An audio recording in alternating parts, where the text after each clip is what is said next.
Hello, everyone, and welcome to Week in Review with Doooovid, your favorite Church of Entropy stream. We are joined today with the one and only Doooovid, the incomparable, who will be opening our stream today with a chant. I'll hand it over to you, Doooovid. Hey, thanks a lot. My rabbi, the Holy Sklener Rebbe, who I served for years in Brooklyn, he was 95 years old, passed away 2 weeks ago. It was a huge funeral, like tens of thousands of Hasidim came, and he had been a teenager during World War II, and I studied under him. He had these wonderful tunes, and he was kind of like a mystic, and he spoke at this big convention in New York against technology, warning people of the dangers of using the internet and technology. But he was most famous for having these beautiful, haunting melodies, hundreds of them. And I served him for years, and we would sit around and chant for hours and hours every Friday night and Saturday night. And I thought, just to set a tune, I'd sing this one. These words are from Lamentations. Jeremiah writes Lamentations, and the words in Hebrew are Chazdei Hashem, Kiloi Samnu, Kiloi Kuli Rachamav, Chazdei Hashem, the kindness of God, Jehovah, Kiloi Samnu, has no end, Kiloi Kuli Rachamav, because God is all merciful. So just to set a tune, I'll chant that for a few seconds. Chazdei Hashem, Kiloi Samnu, Kiloi Kuli Rachamav. Chazdei Hashem, Kiloi Samnu, Kiloi Kuli Rachamav.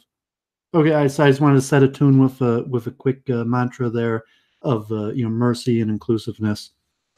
Thanks for sharing, Doooovid. Wow, what a week it's been. I was just telling Doooovid before we started the stream today that it felt like we had just finished the stream from last week because time is just passing so quickly. And it feels like there have been some interesting developments this week that I'd love to talk about. Doooovid, why don't you lead us with, I guess the exchange that stuck in my mind was the highly entertaining you and Daniel of Majority Rights. Yeah, I don't know if you want to pop up while I'm saying it. I think I Facebooked you a screen share of Brundle's Michelin list. Sure thing. I'll screen share that, and I'll just go get that right now. Yeah, so there wasn't that much interesting in my streaming this week. I think it was semi a slow week. I had streamed, I think it was on the Babs cast with Kyle was there, and he was talking with Mansoor. And it was kind of like this pre-programmed conversation where it's something like Kyle and Mansoor had talked about this before. So they were largely repeating things, talking points that I'd heard before. And they were talking about like mannerism and different thing. And then I popped on, and me and Mansoor started talking about real estate. And then, Stellar and Daniel Sanklowitz from, he was in Poland now, came on, and to me, it kind of like just degraded into a immigration multiculturalism debate where, like this guy Daniel really wanted to clarify. John Harris was on there too. And he's a pretty interesting guest, and he appears to be 100% Goy Catholic, business school student who is warming up to multiculturalism. Interesting beliefs. And then this guy Daniel like wants to clarify his beliefs about white nationalism or racial theory. And it was like, I didn't want to talk about it. I had other stuff I wanted to talk about, but somehow that carries on for like an hour.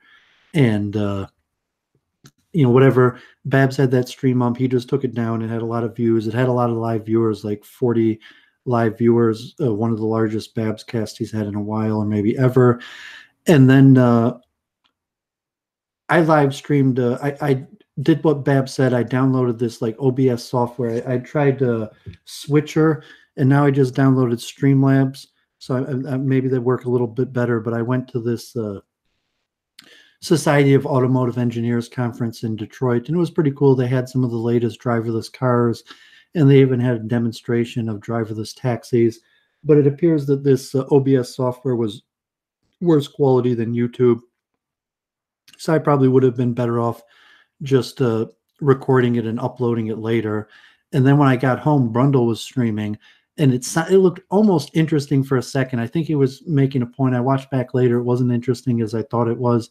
I thought he was talking about like real estate and neighborhoods and zoning and urban planning, which is a big interest of mine and relates to a lot of my theories. But he was more kind of like, complaining or whatever, but he had like Zillow and real estate on. So I popped up and we talked about school districts and real estate and where you live and pricing and kind of like, limousine liberals, hypocrites, people who don't really want to send their kids to multicultural schools, even though they preach a big leftist game. And we talked about that. It seemed like a pretty good show.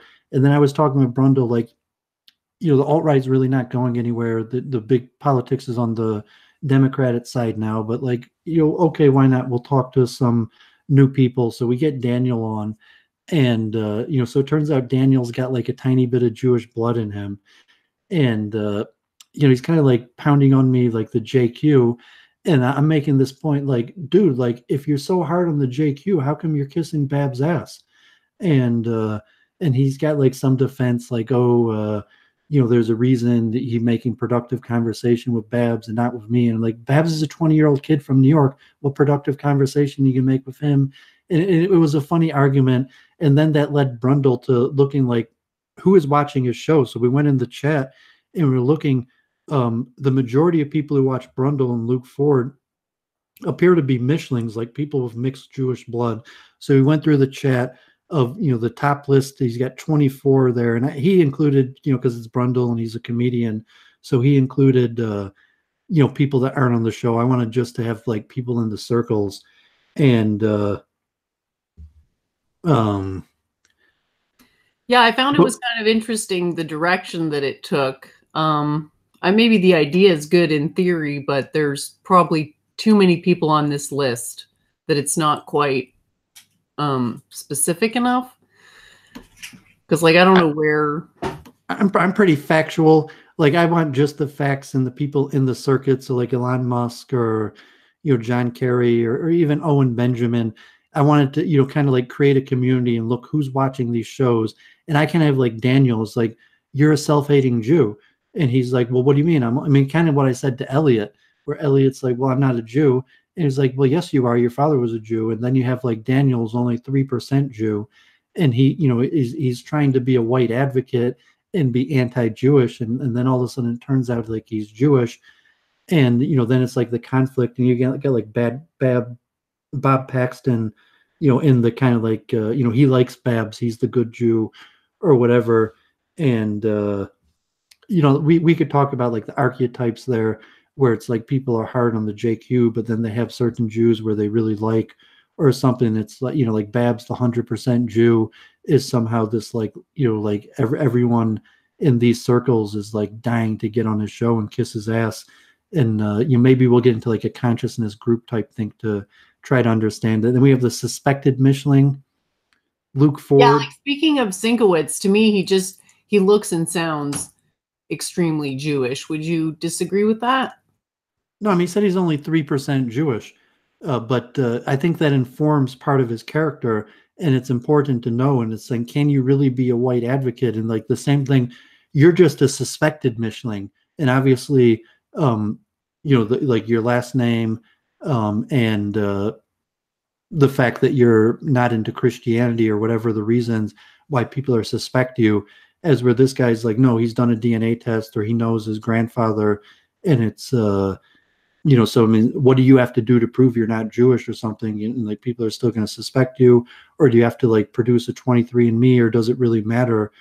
And then you have people here that have admitted to having Jewish blood, and so it's interesting. A lot of people that have the biggest qualms against the Jewish people are actually part Jewish themselves. Saying like, if you're just not Jewish, it's just like, okay, whatever, they're not my people.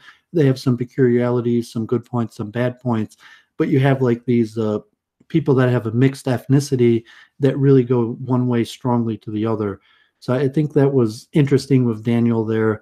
And it kind of called into question like his whole majority rights, his whole like white America, or defending the white people, and his position in that. And I mean, he could still do it. And but it was pretty interesting, and I don't think Luke was too interested. Brundle got on Luke's show and tried to show him this, and I don't think he was too interested in it. Well, I think the fact that he presents himself as left wing, to me, that would immediately basically make me think I didn't want to look into what it was he was promoting, no matter how good it sounded. And I haven't really looked into it because I'm kind of like you. It hasn't piqued my interest sufficiently much to really look into. But yeah, I mean, whoever, if there is such a thing as a profile, I mean, I think Brundlefly and Sinkowitz fit the profile of a crypto more than most of the people on this list. Like, I think it's a bit silly to call Richard Spencer Jewish because he really has no, I don't know that there's any evidence to support that. There's just so many tenuous people on this list. And Oive says he's 2%. Does that make someone a Mischling to be 2%? Because I don't know how accurate those tests even are in the first place. Well, it may be. I mean, if it's interesting, if you accept the genetic testing, and you know, obviously in Nazi Germany, where the word Mischling comes from, it was part of law, and you could even be 50% Jewish and still qualify as an Aryan. So if you had one Aryan parent and one Jewish parent, a lot of those people served and or were Nazis, and you know, were even high-ranking Nazis. And certainly quarter Jews, they might have had a little bit of suspicion, like how close they could have got to the Fuhrer. But generally, like at a quarter, they were considered, you know, especially if they had Aryan blood, if a person was 3/4 Aryan. So that's where the Mischling's a German term.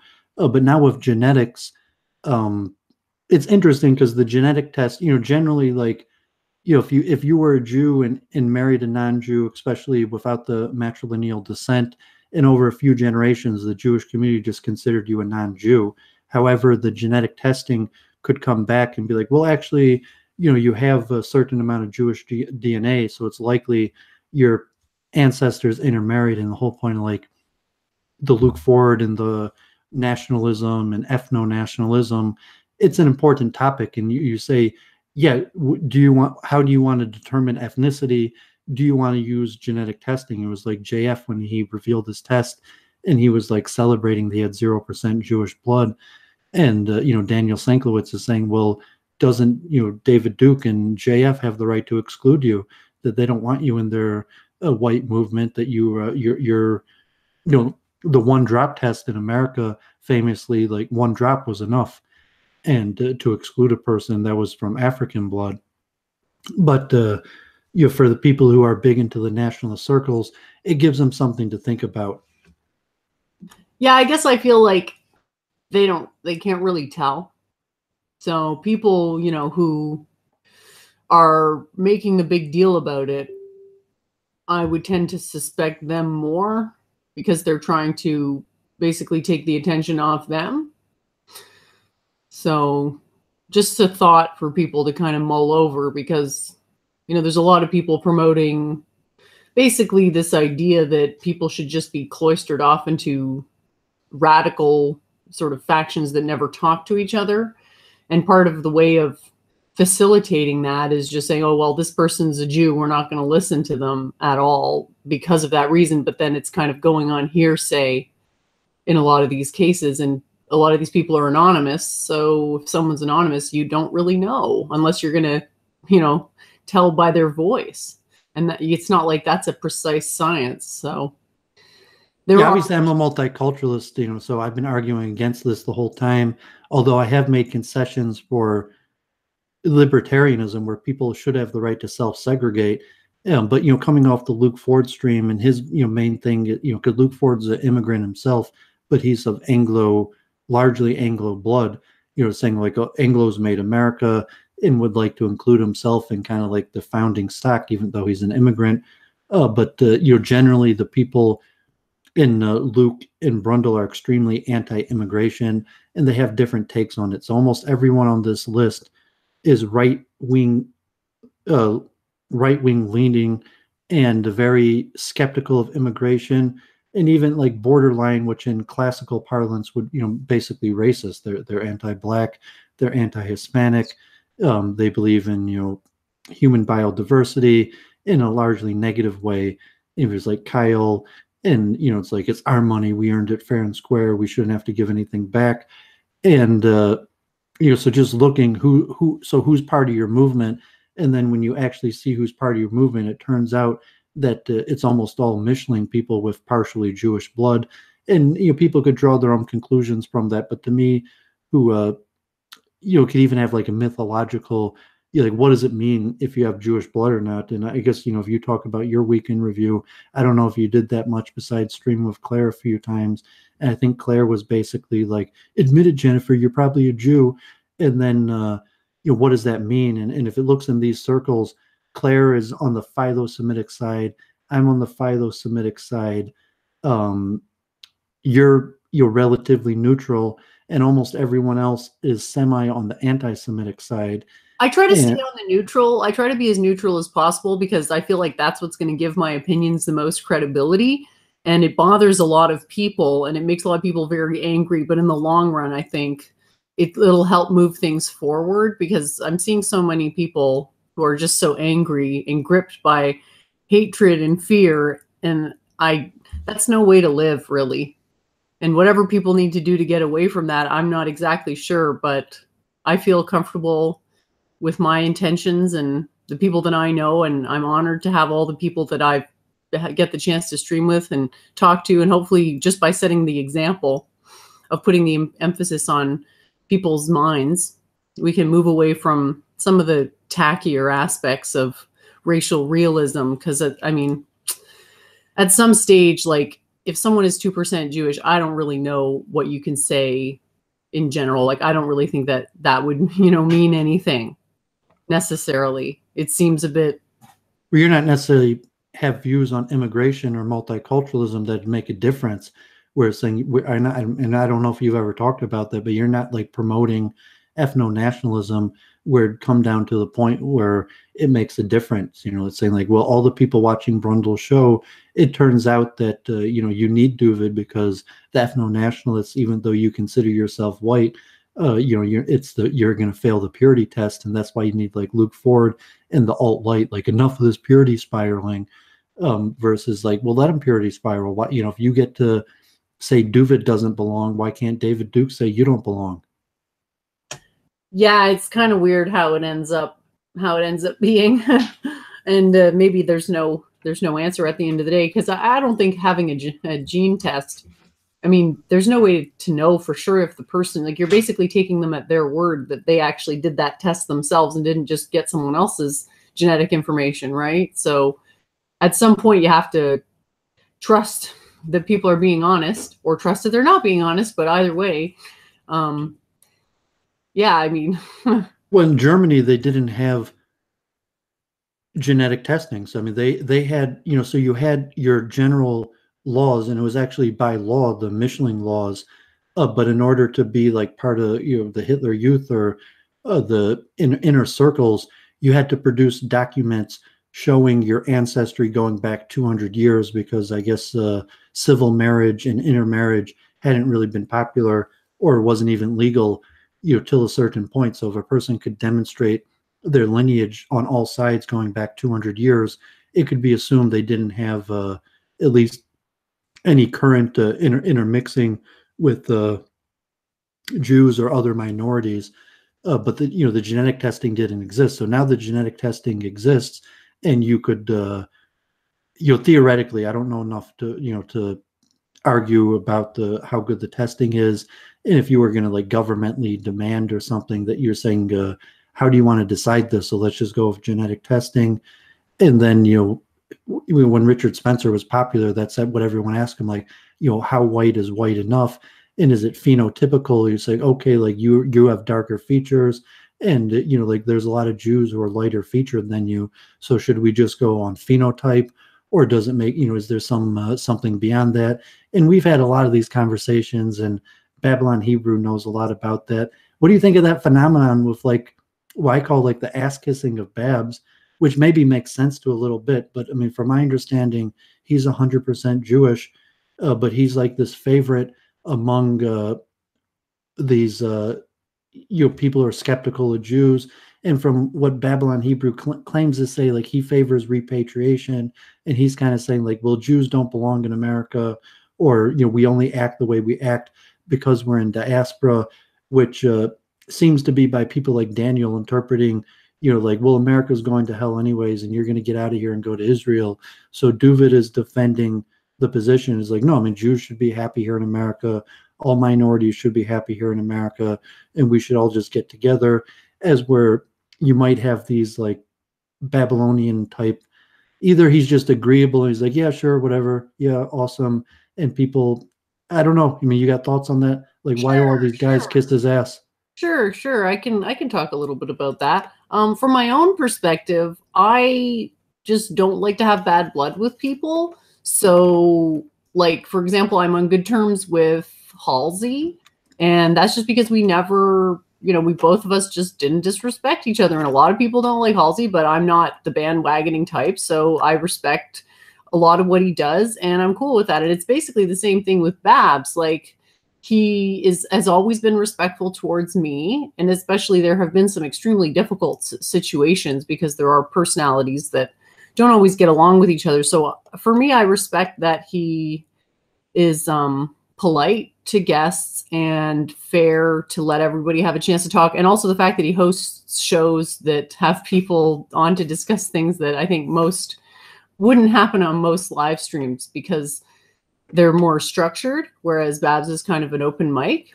And I think, so that's for me why he has my respect.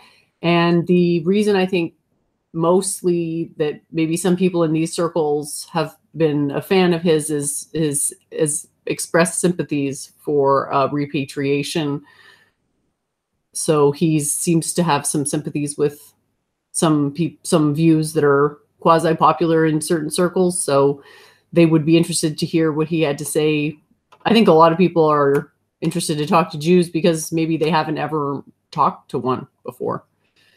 Just generally, like, there's a bit of a fascination there with, it's almost like an exotic thing. I'm just speculating here, but I don't think he's ever really had a beef with anybody. And that's very unusual. Usually people kind of like have mini beefs with at least one person. So someone who's never really had that and always been kind of gregarious and friendly, maybe there's something that appeals to the newcomer, to like the person who's never really taken the leap to go on a stream before. I think now that I look back, that's probably why I went on his stream in the first place, because I was into the Luke Ford scene, because I found a lot of the commentators on his stream to be pretty funny people and pretty intelligent. And it was just sort of a natural consequence of that. And that's how I met Elliot. So he's a person through which you can meet a whole lot of pretty cool people, and people who are interested in subjects that, I mean, we all know the average person has no opinion on these things. They don't even know they're going on, much less having a developed opinion about it. So that's how I think he is perceived. Yeah, I agree about that. I'm saying there's a value to what he's doing, the open mic, and kind of like the New York Cosmopolitan that brings a whole bunch of different people together. But I was thinking more towards like the why like someone like Daniel or even James or something, they're coming on and like Doovid, and it's just like straight attack mode. And okay, when you like, say James, are you talking about STFU with James, the one who goes on Polstream? Yeah, and just like straight attack mode, like JQ, admit it, your people are horrible and everything's messed up. And then I'm watching like the next show, and the same dude's like kissing Bab's ass. It just comes across so gauche, doesn't it? It reminds me of people who attack me, and then they go like back to their friends. They're like, "Oh yeah, I'm so cool. I told off Jen." It's like, yeah, I've heard this argument probably 50 times, and it hasn't changed my opinion whatsoever. So, like you say, the BTFOing Jews thing is, maybe people don't always understand that the optics of such engagements aren't always positive. Like, they don't really work in their favor all the time. Hopefully, we're going to talk about that at length, of kind of the direction of the streaming and getting all this like beef and infighting out so that we could actually advance our streams and maybe even connect it to the quantum mind of the psychological or physical factors that make people likely to fall into groupthink or even negative groupthink, and even do things that are blatantly in their own negative interest, things that hurt themselves, but there's some sort of, we'll talk like quantum mind or reduction of states where people possibly lose free will, enter groupthink, and are naturally vulnerable towards hurting themselves due to that. Yeah, the way I was going to try to present it was I've been having these ongoing conversation about the idea of absolute free will, whether it's possible for a human being to truly freely make a decision. And Will to Power has presented it to me in such a way that I feel the argument against free will on the universal scale is probably more compelling than for it at this time. However, I mean, you can say the same thing about calculus. I've done this on my blog. I've explained how calculus cannot possibly work at the micro limit because of quantum state exclusion. That makes it impossible for derivatives to be well defined, because in order to take a derivative, you have to have certain conditions met. Lines have to exist, curves have to exist, and when they don't exist, because what's happening is quantum fields are changing states, well, calculus fails. But does that mean that calculus has no utility? Well, of course not. And it's the same thing with free will. We can say, okay, free will is not absolutely real, but it feels like it is. So we can use it as a learning tool. And the way I would look at this is most people have less freedom of thought. So they have maybe 10 different, or let's say just even 2 different states of mind. Before we get too into the science, could I mention the Luke Ford drama that unfolded this week randomly? So let's hear about what happened with Luke Ford.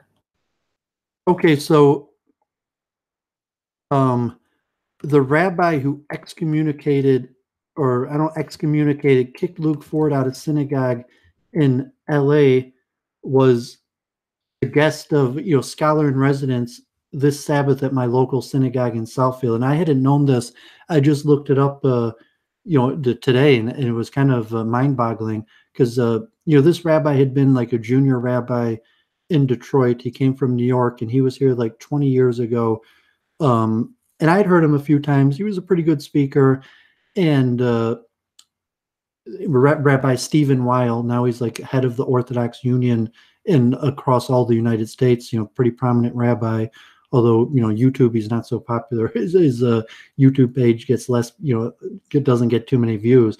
But he had become rabbi of Beth Jacob, which is the largest modern Orthodox synagogue in LA, when Luke was going there. So he left his rabbinic post in Detroit and became rabbi of this big synagogue in LA called Beth Jacob, which Luke Ford had currently, at that point in 2003, been going to. I put the links in the chat. Luke Ford has videos, multiple videos about him and blog posts. So the rabbi, the first thing he did when he got there was I think he kicked 70 people out of the synagogue. And one of the people that he kicked out of the synagogue was Luke Ford. And, so I thought it was a little bit interesting. The rabbi's kind of like an elitist, clean shaven, rich man's rabbi. And, at that point, Luke Ford was probably like a degenerate. He probably had his porn site and, was possibly, for a religious community, doing things unbecoming, at least of the religious standards of that community. So Luke Ford was one of the people that was asked to leave and not come back from that synagogue. And, so it was a little bit interesting. I was thinking, Luke Ford, who kind of like descended into anti-Semitism, and now he's famous for talking to the biggest names on the alt-right and, following and posting that. And I mentioned my conversation with E. Michael Jones in Paris in like the 1240s. There was a famous disputation. This, head rabbi of Paris was Reb Yechiel, and he had excommunicated this man, Nicholas Donin. And then Nicholas Donin converts to Christianity and then eventually riles up anti-Semitism in the church. And there's a debate between Christians and the Jews. And Nicholas Donin accuses the Jewish community of being anti-Christian. and that debate leads to like all the Talmuds being burnt, and eventually the expulsion of Jews from Paris at that time. And I'd mentioned that because with the discussion with Ken, where he talked about, is Jesus burning in excrement according to the Talmud or whatever, and they're saying like this had been debated in that famous debate. And this Rebbe Yechiel said, like, no, that's not Jesus. It refers to someone else. Jesus isn't mentioned in the Talmud, which, now a lot of people say, like, no, it does refer to Jesus or whatever, that I had that discussion with Ken. But just, historically, where this Rabbi Yechiel excommunicates this man, and then Donin comes back, and it eventually leads to the burnings of all the Talmuds in France and the expulsion of the Jews from there.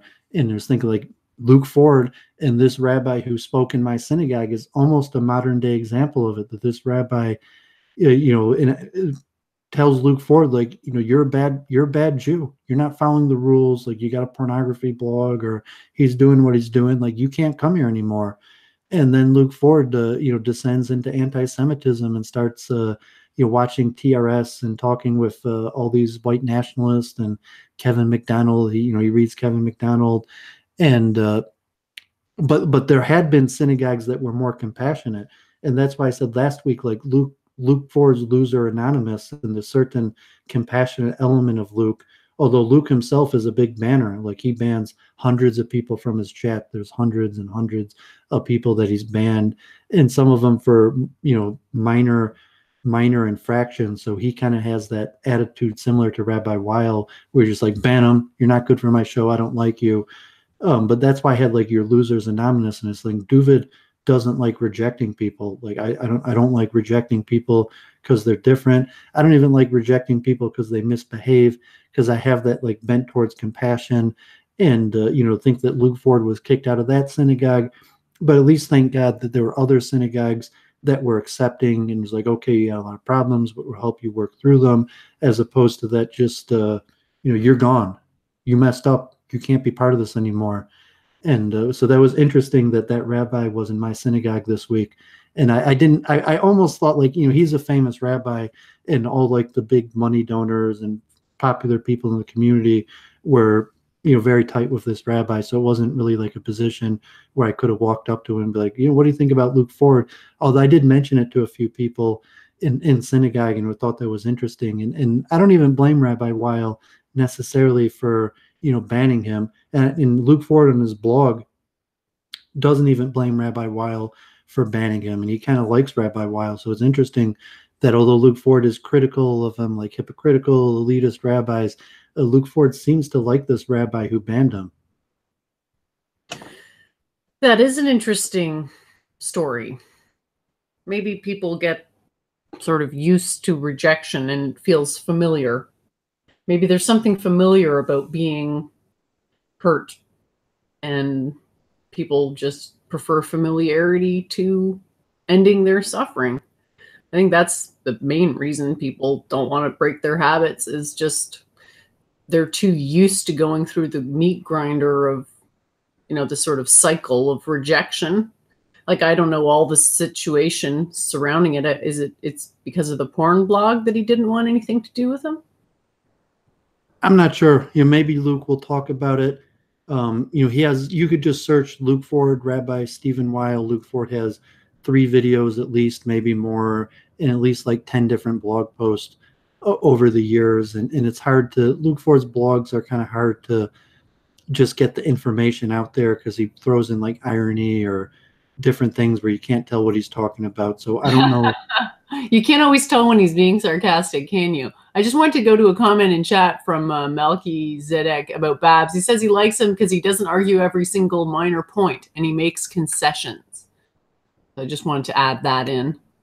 Yeah, but he's just a 20-year-old kid. I mean, I guess so, but it's just like, I don't know. I mean, I don't mind it, like whatever, but you think like these seasoned arguers, and they're like, have their like 20-year-old Jewish friend from Manhattan, just seemed a little ironic. Yeah, well, thanks for sharing story, and we'll stay tuned to Luke Ford show to see if there's any developments on that. Well, add on that, but will the power, to mention one thing, like Brundle was saying, one of the bigger Jewish names on YouTube.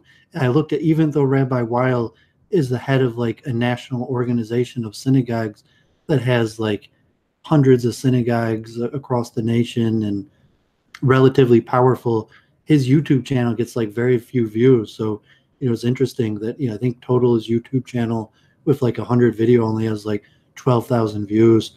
And most of his, videos only get like 10, 5, 10, 20 views. And that was, I mentioned like will to power, and Brundle seemed to appreciate what I said. We're just like, it's the way the world, get used to it. People are mean, people are bullies. You have to learn how to deal with it in a certain way. And Doovid has taken the attitude of being inclusive and compassionate, and as opposed to, okay, like God forbid I got shit on and now I reach power, so I get to shit on other people. And as we move into talking about groupthink consciousness and free will, that Luke could have been, I mean, he's pretty inclusive, but he's saying like, well, it didn't feel nice when that happened to me, and therefore I don't want to cause the same pain to other people. And that's actually not what's likely. Most likely people are just going to treat other people the way they got treated, in the sense, well, like when I messed up, I got bounced. When I messed up, they publicly embarrassed me and bounced me and told me, don't come back, you're no good. And that's how I treat people, as opposed to, is there an enlightenment attitude to say, I didn't enjoy when that happened to me, and now that I'm in a position of power, I'm going to do everything possible to not cause harm to people in the same way that harm was inflicted on me. Or maybe it's just impossible. You're saying there is no such thing as having power without having to inflict that kind of harm. Just like you got your show, you got your trolls, and it's saying like you got to ban people. That's just the way the world works. Well, we can have a look at the examples of Claire and Blundertry and sort of to understand this pathology of being bullied but then turning into a bully. Because Claire has complained to me numerous times that people, she was pushed out of whatever movement and people say bad things about her, but then she's perfectly comfortable to say things about me that aren't true and actually make things worse because they conflate my views with what I would consider worse views or more antagonistic and aggressive views. And so she's still doing that. Blundertry probably feels like he's been rejected a lot too, but now he feels completely justified to reject me, even though he doesn't really have a logical cause for it other than his feelings got hurt and he's unable to move past that. And it's sort of become like, I'm the one that the people who got bullied are now going to bully because I'm just there and I'm saying stuff. I'm basically an easy target. And so this phenomenon of victims turn bullies is quite common.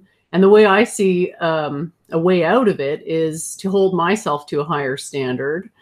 And also there does need to be some moderation in terms of who can come on, because some people will disrupt the flow of the conversation to such an extent that it is in a way, it's curbing free speech, because if they weren't there, some stuff could have been discussed that was rendered impossible by their shenanigans. So free speech is a very, you were commenting earlier about Luke maybe banning too many people from his chat, and it's a tough line, right? Because there's people that get on there and maybe they're not half bad people, but they start trolling, right? And they say things that are just, it's like jokes, but it's just, it doesn't contribute anything, right? So yeah, I've seen him ban people maybe pretty quick to the ban hammer, but I don't really blame him for it because he's been at this for so long, and maybe after a while you just kind of get tired of seeing a certain pathology in your chat because you sort of subconsciously feel like it's maybe throwing off the conversation that the people who are actually interested and serious are having. That's why I wanted to open up the stream with that chant where say, the kindness of God is without bounds and the mercy is without end. And it's hard to live like that. And you're saying, and we talked the first time with Elliot, how do you treat people the way they want to be treated? And getting along is very difficult. And, how do we move these streams forward with all these conflicts? And people who are more purpose driven, if they're saying like, you're against my purpose, so hurting you, God forbid, is actually somewhat of accomplishing my goals. like blunder try or something, where it's saying you like making sure that you fail is actually an accomplishment of his goals. Right. So it's just, terrible optics, right? On the one hand, no one's going to want to participate in the conversation because they're afraid he's going to come around and start bullying them. And yeah, it's just creating as I've called it, a cloud of dread around the whole conversation. So I frankly don't know how to deal with it other than maybe asking him if he's sad or if he needs a hug, or kind of throw a wet blanket over his whole temper tantrum thing. I frankly don't know, but I guess it would be naive to think everybody could just get along perfectly, because as you explained last time, people have different goals in all this. And when people's goals or intentions are different, well, that's probably not going to work out as anything. So, he'll keep doing what he's doing, and maybe we'll just be going in a slightly different direction. And hopefully things will smooth out over time. I guess I've had trolls before, and I just find they kind of tire themselves out after a while. So I'm not too worried about any one troll. But you can't just entertain trolls, right? Like if people want to use the free speech argument, it just ends up in being kind of washed away by a sea of trolls. I guess. So maybe a good way to transition into this week in science and forwarding our theories. I'd mentioned I've been enjoying Mark Brahman, who's on Richard Spencer's new channel with the Apollonian transmission, and he's got, I guess he's trying to like revive supporting white European solidarity through the reviving of the Apollo cult or something like that. But he has these interesting understandings of archetypes and greater influences on society that are pretty interesting. And we'd been mentioning on Facebook before this started about the quantum mind, trying to explain why people do what they do, and understand that there is some natural order for people to want to reduce states. Like the quantum particle wants to be reduced to the least energy state. That's the natural order of things. Your entropy is the laws of entropy push things to move towards a lower energy state. And when it comes to groupthink and conflict, and we've been talking about consciousness and free will, where you have the dissonance is when our understanding of the world in our head for a higher level world views mismatches with our sense perception of what's actually happening.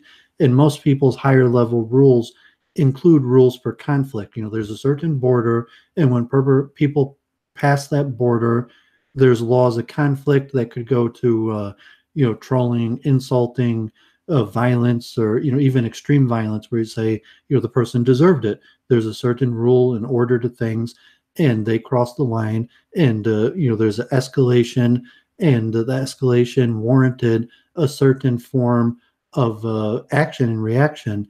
And that if we could try to understand these pushing forward on consciousness and the quantum mind, what is this groupthink mentality?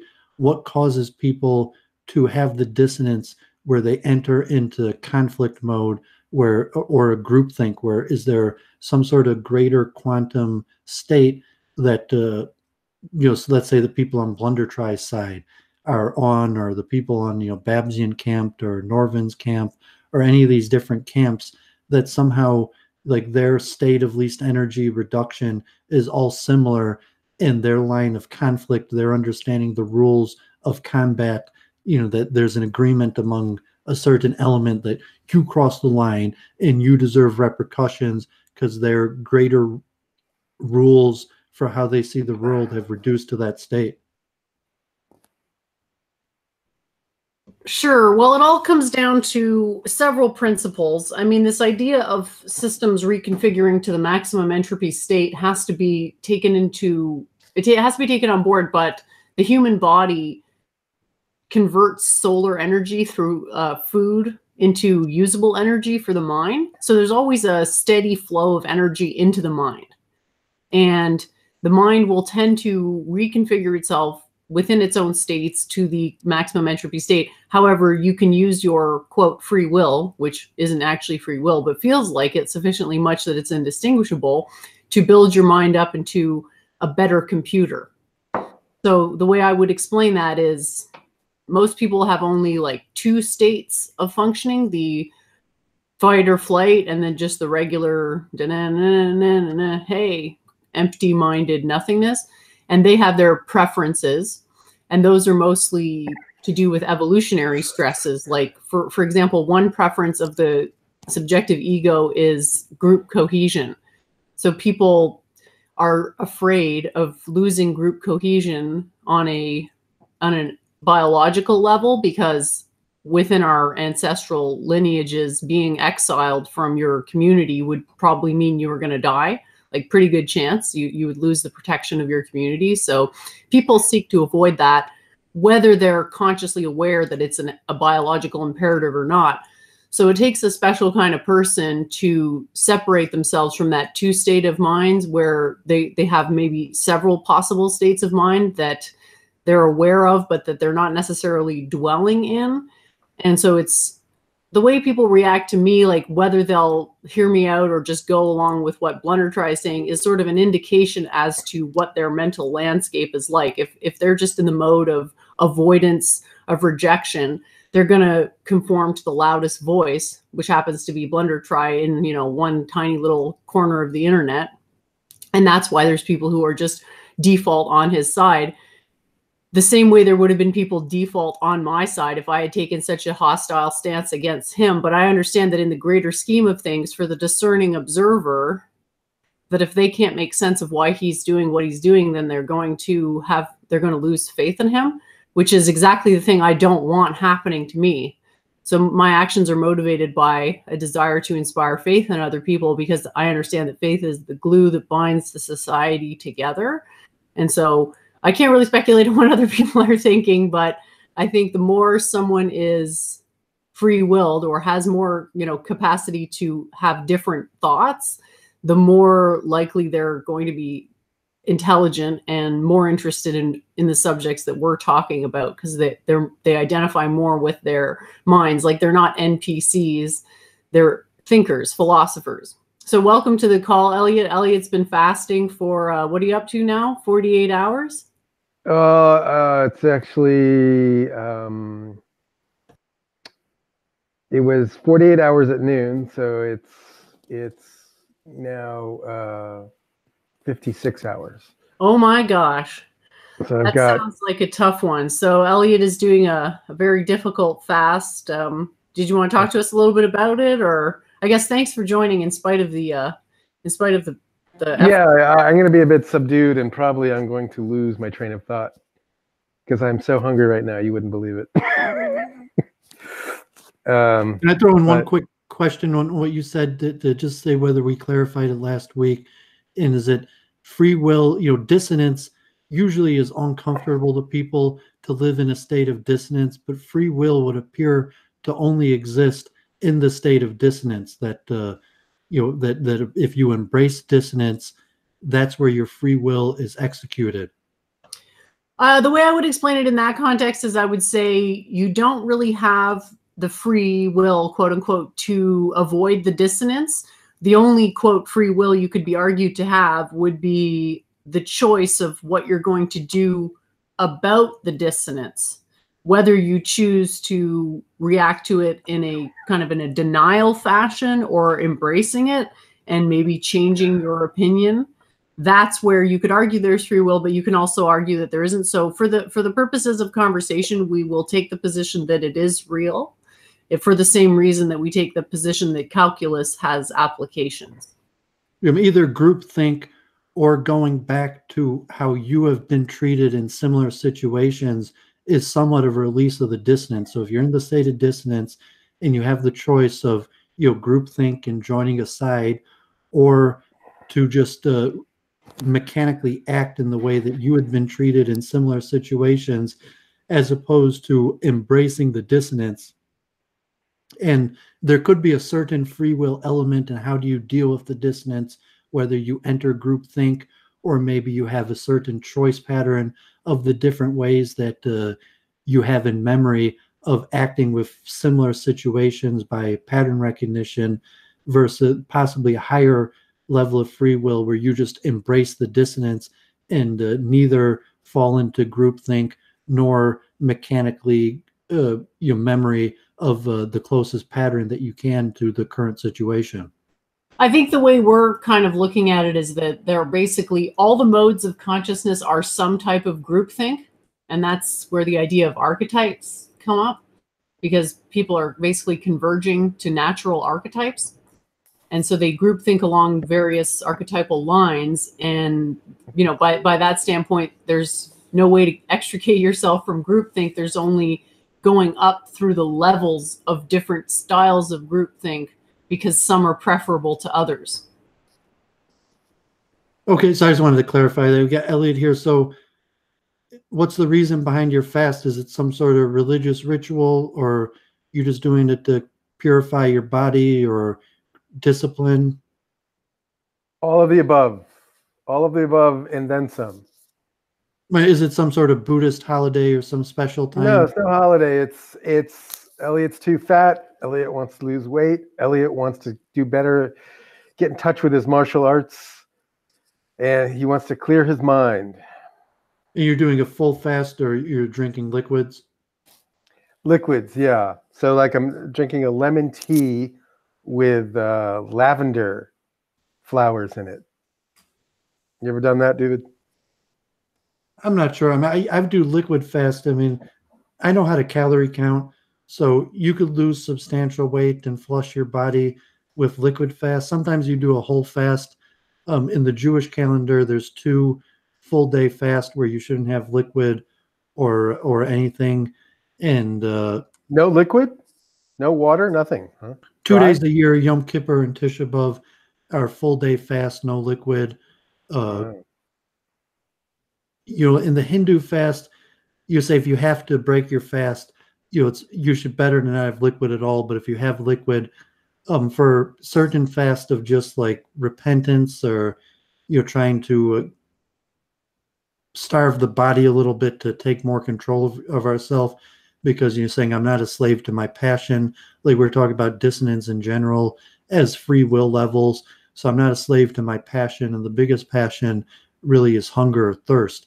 That you're, you know, typically like I'm hungry, I eat, I'm thirsty, I drink, and just say I could starve my physical desire.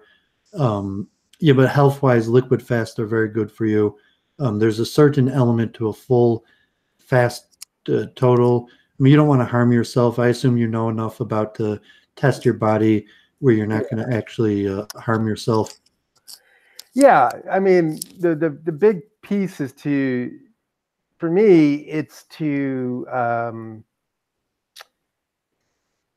you just realize that a hunger pang is just a physical sensation. That's all it is. It's not the end of the world. You don't need to imbue it with all sorts of anxiety. You know, people run around and they have these, they're afraid of their basic needs not being met. And this sort of fundamental anxiety will sort of percolate up into a lot of neurotic behavior. So you get a certain sense of command over your mind, your emotions, your body. And it also helps you think clearly. Just put things in their proper priority. I never fasted myself, but my sister's done a few mini fasts. Whenever she gets sick, she'll just not stop eating, but she might go on a liquid diet or severely curtail how much she's eating. And she says it helps her get past the illness more quickly. Yeah, I believe that. I believe that. So you've never done a fast? Not even like one day? It's not really my style. I don't really see what it would do for me. I kind of feel like I did a fast from theocracy for 30 years. And so my need to fast has been satiated. When I went back to theocracy after 30 years, I was like, oh yeah. It was like eating that first whatever it is you're craving right now. Whenever I get hungry, I start to have like elaborate food cravings. One thing I really like is poutine. I don't know if you guys have tried that. I can't believe you actually eat that. Do they have poutine in Detroit, Doovid? Because that's pretty close to Canada, but it is close to Ontario. I'm not sure what that is. Actually, I'd have to look it up, or if you describe it. Okay, Doovid, you're gonna get a multicultural lesson. Are you ready? It's a Quebecian dish, and they do try to imitate it in other places around. I don't know where exactly poutines start and end, but they originate from Quebec, and there are some just amazing ones there. It's French fries with curd cheese and gravy. And I know that sounds pretty disgusting, but so comforting, especially in the cold Canadian climate. Just sinking your teeth into that incredibly rajasic meal and then feeling really fat afterwards is yeah. Sorry, Elliot. Yeah. The cold weather makes that type of food really great, because your body just burns it right away because it's trying to stay warm. We talked about this a few weeks ago. I mean, when Elliot was on the austerities that were historically in place for religions. I mean, for enlightenment. So religions generally prescribe fasts for different reasons. They could either be to remember bad events that happened in the past, or as some sort of like repentance, reconnecting to a higher force, or just to disconnect yourself from the body, to connect yourself to the spiritual element. Think of it like this. If we have this, okay, imagine somebody agrees with your position that the cognitive dissonance is causing the dissonance between the expected and perceived is causing this painful cognitive dissonance, and people decide they don't want to experience cognitive dissonance anymore. When they go on that path, they're trying to change the way they're thinking to a point where it's never going into that dissonant state. And that's where fasting can help, because the idea is that normally you're digesting food with your stomach, etc. But when you're not digesting food anymore, that digestive potential can then be turned to different things and maybe purify the liver. And even if you're doing a sort of spiritual element, start to purify even your emotions. So that's down to intention. It's not like you can just not eat and then be, enlightened 10 days later. That doesn't work, but it can be part of the process. So it's a symbol of your intention to have this purity where you're not going to be in that dissonant state anymore, because you've already kind of decided through experience that it's an undesirable state. Yeah, I assume Elliot is, like me, maybe you're at a financial level where, when I was younger, I was thin and I had to calculate maybe monetarily how I spend my money on food. But now I'm at a state where, at least in terms of food, obviously there's food that could be very expensive, or eating out, fancy places could get expensive, but it's not monetarily an issue where I could eat as much as I want relatively. Like, I have a refrigerator full of food. The foods I like, generally, besides things that are extremely expensive, I could keep my refrigerator stocked with them. And so it's just like, if I want to eat, I eat. And then it's more a health issue where it's just like, okay, you got to stop eating. You can't just enjoy yourself eating because you're getting fat, or, if it's health issue with cholesterol or bad health. And even now where I'm pretty healthy in the sense I eat high quality things, I get like organic and vegetarian stuff, but I still put on weight because I just eat more than my body needs. And it's a certain discipline level that just because my body desires to stuff my face, that I'm not going to do it. Yeah, and it helps you become aware of how often you eat out of boredom rather than actually being hungry. Or social eating I've discussed it with a lot of people locally, where eating is a social activity. Because if you're a loner, kind of like me, in a lot of days, you may not interact with anybody at all.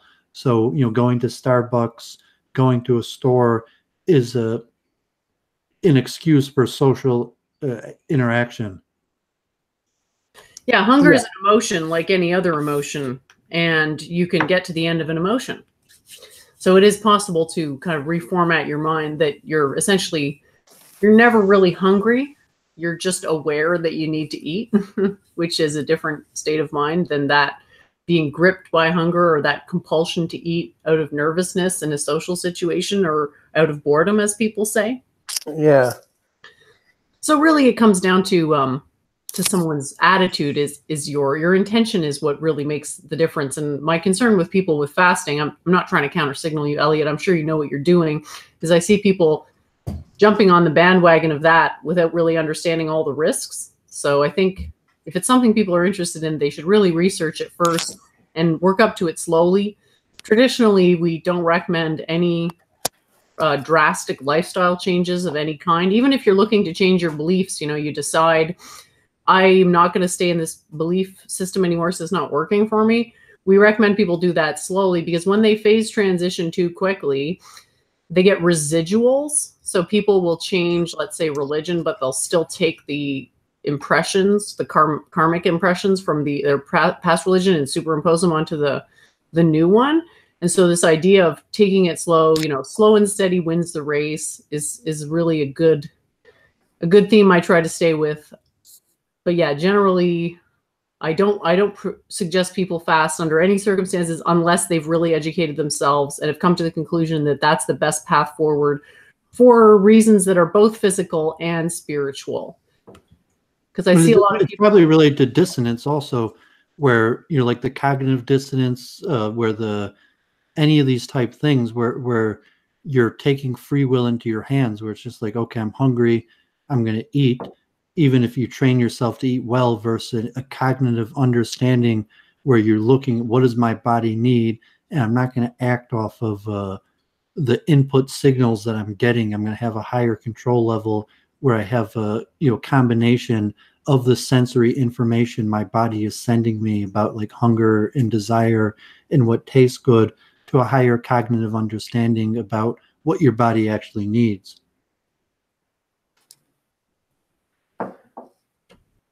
Great. So we can go on to the next subject if anything's happened of interest. Elliot, have you been watching any streams or been involved in any? I've been taking a little break. I've been taking a break a little bit because I remember, a couple years ago, I would wait and there were for like just a fixed video to come out, like of a definite length. And I would watch 1 or 2 or 3 videos a day on my phone, right? And slowly over time, it's just mushroomed into, marathon live streams, listening to them, participating in them. And I don't know, I think it went a little bit past the healthy point with me, where I'm stumbling onto the Babscast. Maybe you can tell us what your thought process was before using your quote free will to hop onto the Babscast, because that's how you and I met. Yeah, well, I sort of always wanted to stream a little bit, but I was always very cautious about my privacy, or being, I didn't want to I didn't want to get any enemies who could like track me down and make my life complicated, So I was very cautious about, because I use my real name and I'm pretty Googleable, but I still wanted to participate in the conversation just because it seems like a lot of fun. It is fun. But I'm very purposeful. I'm used to like doing things and having a very concrete purpose at the end. And it feels like the streams have sort of gotten away from that, and they've just sort of turned into hangout sessions, which are fun, but they kind of, it seems like they're folding in on themselves, if you know what I mean. The infighting, et cetera, et cetera. Some people are just aggressive and don't agree with people as a character trait. So yeah, those people will probably not ever, want to partake in things on the level that we do. It is hard to kind of have that balance between bants and moving the conversation forward. I like what Doovovid has said about trying to tie it back to the quantum mind, because maybe if people realize what it is that they're doing, that they'll do it a little bit better, or start talking about subjects that are actually more relevant. But yeah, this groupthink idea, it is really interesting in a way to have so many big personalities around these tubes to bounce ideas off and also to use as examples in explaining how people actually think. Because the way people think that they think and the way that they actually think, that doesn't always line up. Because I think the illusion of free will is important to people on an emotional level. What do you guys think about that? You know, there's a lot of levels. That's why I mentioned like the groupthink where it's kind of like, you know, the movement and saying if it's like Luke Ford or Brundle, the larger movement is like, well, we all agree that, you know, demographic change and immigration is a bad thing. So as long as we're moving forward on preventing immigration and, you know, the demographic change in America, we're making some kind of purpose. And then, you know, you have Doovid, who's largely the arguing against that, you know, so that I'm saying like, I'm here in opposition to that. I think the demographic change and immigration is good. So there's a little like, okay, let's all team up against Doovid because we all disagree with him. And then, you know, just look, well, what was your purpose? And so if that was your only purpose, maybe you're going to fall into like, you know, the Brundle camp and versus like, well, I was here just kind of make from friends or have ideas or the benefit of the Babs open mic stream where, you know, I just wanted to be able to use the technology to find people who are interested in the same thing as me. So like Elliot and Jen meet and they have a lot of common interests that have absolutely nothing to do with any of the other people on the other streams. So can you just kind of separate that out and like, you know, now like, you know, let's talk quantum mind, let's talk archetypes, let's talk sattvas or whatever interesting and kind of gather together an audience on just those common interests, or you're going to have like, you know, someone like Will to Power or different people who are like, yeah, that's kind of interesting to me. But the main reason I'm here is to, you know, like save my people from immigration and demographic replacement or whatever it is that, you know, that's why I said, like, I think people have to learn to live with the dissonance, agree to disagree, and have topical streams where it's just like, let's talk on a certain wavelength and avoid the conflict on other things and just like, let's just not talk about this, at least for this stream. Well, it would be nice to resolve some of these conflicts, but someone like... It's like the JQ, like, are you, you know, you really expect to resolve the JQ, you know, something that's been going on for thousands of years and involves millions of people, and you can learn about it, but by saying like, if your goal is to resolve the JQ, like, yeah, I mean, good luck with that. Well, it's a complicated issue because it's just posed in such a way that to answer it would require a massive understanding of the quantum mind, which is where people get tripped up, right? And they don't want to do the work necessary to understand it on a deeper level where they may stop running up against so much resistance, but they're refusing to do that, and they're just staying in their lower modes of thought. Like Blunder Dry and his personal attacks on me proves to me that he doesn't actually care about what he claims he cares about. He just wants to complain about it. Because like, I'm probably the dumbest person anyone could attack. Like, it's just terrible. It's terrible optics, and they don't have an argument. And so when someone does that, I just think, okay, you're not serious because your mind is not in the right place to get answers to these questions. So why am I going to try? Why would I bother trying to explain this to you when you've already decided, you've already pretty much made up your mind about it. You're not open to changing, and you're totally filled with anger and aggression. That's just going to end up spelling out on me at some stage, right? So what's the paradigm mission? So it's like, okay, I'm not just here to talk. I have at least a few things I want to accomplish. And so if you're in direct opposition to, you know, let's say, you know, like you're corrupting Will to Power, because Will to Power, you know, would be a nice, you know, whatever on the mission of fighting immigration. And then he's going to meet Jen and get caught up with that. And he's going to forget that the main purpose of what we're trying to do here is limited immigration. Yeah, well, Blundertry forgot his purpose pretty darn quick, didn't he? Going after me is a waste of time.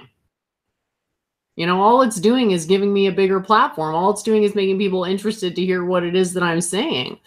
And since, I'm not really pushing these particular conversations forward because I've chosen to abstain because I don't think people are asking the questions in a sufficiently coherent manner, right? This Western civilization, white identity, all these things are phrased in such a way that the answer won't be clear until people go back and actually understand what happened in history. And most people don't want to do that because they've already decided how history has gone and they don't want to change their narrative. So is that my fault? No. And you can't really blame people who do want to know what actually happened, who come to me and talk to me about it and get satisfactory answers. Everyone should be happy. If people are, because yeah, like you say, these streams just end up being blowing off steam at some stage. And you don't want to deny people their free speech to blow off steam, but then to say that these steam blowing off sessions are more valuable than what we're talking about is it just sounds ridiculous to me. Like I don't care what people are talking about it. If there's an audience for it, great. Have your awesome stream. I want to talk about microstates. Well, I mentioned the Losers Anonymous, and kind of like you need to build up an audience, and in order to build up an audience, you have to be inclusive. But as you start building up an audience, then all of a sudden you could start excluding people. So it's by nature, it's almost impossible to do it without a bait and switch. Because if you just had Jen streaming quantum mind or different topic, that's all you're going to be talking about, you might never be able to build up a base. But you do debates and bring different people on, you get a base, and then all of a sudden you find people interested that you could talk about your narrow scope. And it doesn't necessarily have to be intrinsically dishonest. It's just the nature of communication. And you might have your comfy middle ground, how autistic, how just topical, what's demanding, and or a nice combination of different type streams and different type audiences. Just like in real life, you probably have different friends and different people you associate with on different levels of different common interest. Sure. Yeah, that's awesome. Do we want to talk about something to do specifically with the quantum mind, or do we want to keep reviewing the week? Because I could bring up my blog and we could peruse that. Or if there's any subject, someone had a question in the chat earlier. I'm trying to remember. They wanted us on the week in review, or they wanted us to talk about something. I just can't remember what it was. Was Elliot's week in review was just like he hasn't been watching. He didn't follow anything. I've been watching Luke, but I don't know. The show doesn't seem to have the same pop that it used to have, or maybe I'm just different now. You've been reformatted. Ha ha ha. I think Luke settled on a lower energy state that wasn't the one that brought you to it. So whatever reason, for Luke's own personal interest, he's settled on a new cast of characters and talking points. Yeah, it's like, I don't know. I'm talking about Trump doesn't do it for me anymore. It seems like we're in a new era. Something else is. Does anyone feel that way? Or it just feels like the next turn of history is about to take place. It's because Claire Kaw keeps saying we live in pre-revolutionary times. And then people listen to Claire Kaw and they're like, oh, God, can we just get this fucking revolution started so I don't have to listen to Claire Kaw anymore? Well, I said on the basic level, it's because the main politics is on the Democratic side, on the Democratic primaries, that there's not much for Trump or Republican talking points than to analyze the main major news and what the Democrats are doing. So if you're not a political junkie, it's kind of just like there's nothing really interesting in politics to talk about. And it's like, are you really going to do a show? It's like Julian Assange got, like all these things where it's like, well, yeah, like I read that article, but do you really want to spend like 2 hours talking about the arrest of Julian Assange? Or it's something like, whatever, I don't have strong opinions. Like I saw the article, or there's always the constant bigger issues like Islam, Christianity, Judaism, history, science. So it's like, Islam versus Christianity or Hinduism, these debates have been going on for thousands of years. And so you could always talk about like, well, who cares about current events? Or if you're going to talk about current events, let's analyze it in the venue of these greater issues. So Luke Ford has that constant immigration, demographic replacement as a way, as a lens to view every single news story. And Claire Caw has like, you know, Islam is winning type different things. And it's just like, do you really care enough to try to push your paradigm of the direction of history and who's going to win, that you're going to study every single current event to try to show like my side is winning and I'll prove it by the current trend as current events? Good question. It's kind of funny. I hadn't thought of it like that, you know. You just want to go complete, to think that a person tries to prove that their side is winning by this in-depth analysis of news and current event versus who cares about current event? I'm talking about timeless wisdom, you know, the quantum mind or something, or science or philosophy or religion. And you'd be like, I haven't followed news for weeks. You know, what's the stock market trading at or something like that? Well, I don't care. What's that have to do with consciousness? Let's just forget all of that and have a stream about consciousness. Yeah, it's kind of funny how we analyze these news pundits who are themselves ideological triumphalists in the context of eternal themes when what they're largely discussing is current events. And yeah, I guess the news, etc., does bore me a little bit because it's not giving me any new information that I can coherently internalize. So that's why I kind of tend to not expose myself to that stuff too much, but it is nice to keep finger on the pulse of what other people are thinking about. And I can't remember who it was that said this recently, but the Luke Ford show does serve that purpose for people who are not really interested in any type of mainstream news, or it doesn't really affect, you know, the coverage doesn't affect their lives sufficiently much that they can be bothered to keep abreast of current developments. So it's like the Losers Anonymous type thing. Like if it's just like tonight, your nightly meeting of Losers Anonymous, people may not show up.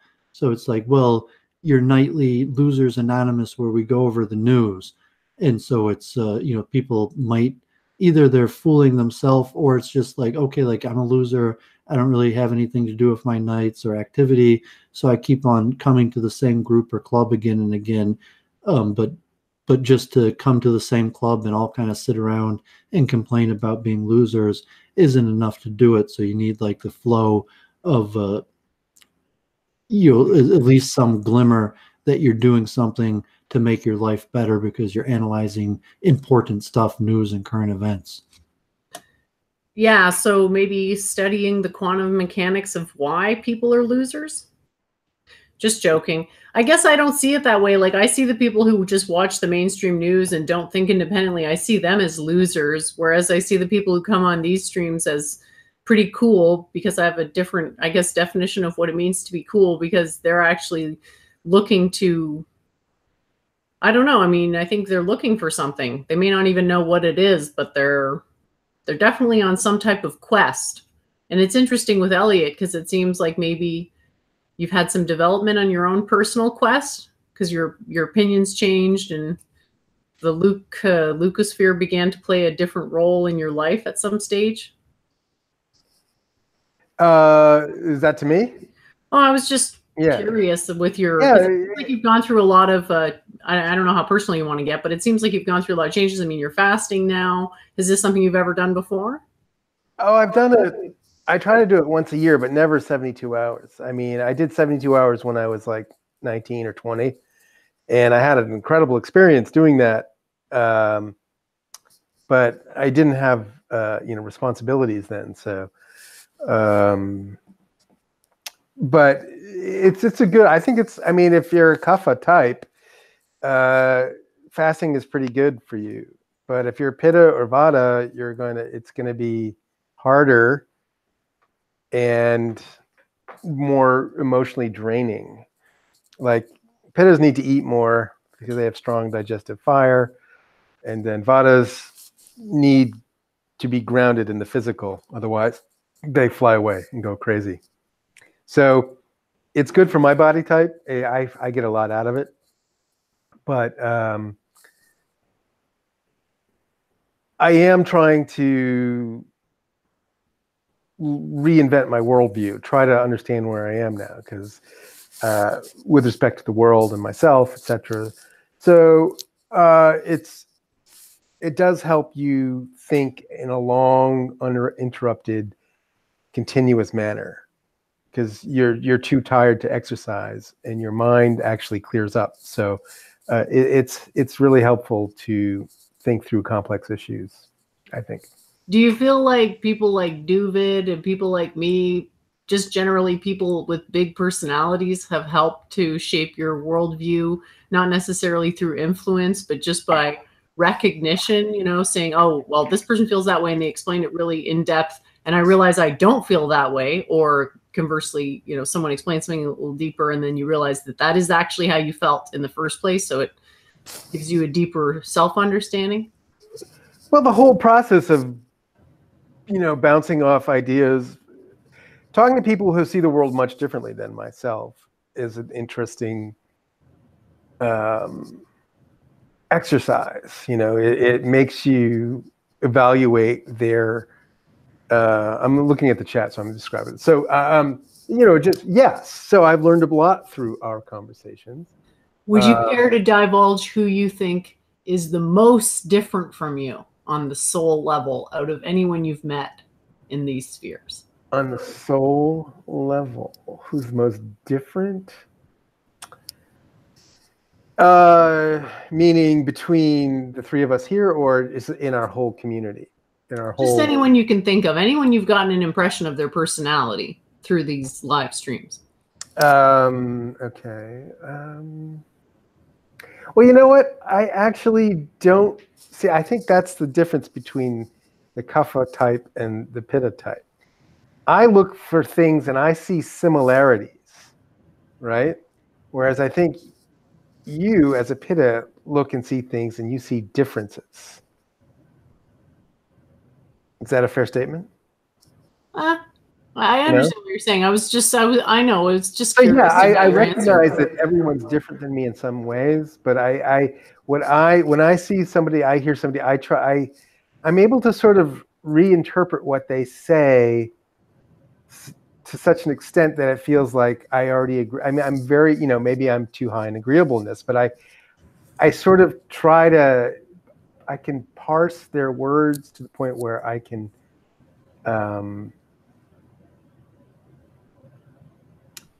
reinterpret their words into my sort of overall framework, so it doesn't feel like a stark difference. I feel like the people you had the most differences with were Doovid and Marshall. Yeah, so Doovid and I, we had a disagreement. Marshall and I had a disagreement. But Marshall, I have nothing against the guy. I just think he's arrived at a very stupid hypothesis that's just objectively false. It's not like you know, whatever. I saw he's making videos on BitChute. He's actually got like a whiteboard out, and he's making like anti-Jewish videos. Yeah, it's you know, it's a questionable time allocation for him. You know, well, I'm not questioning. I mean, to me, that's I mean, you're saying people have a logic to them.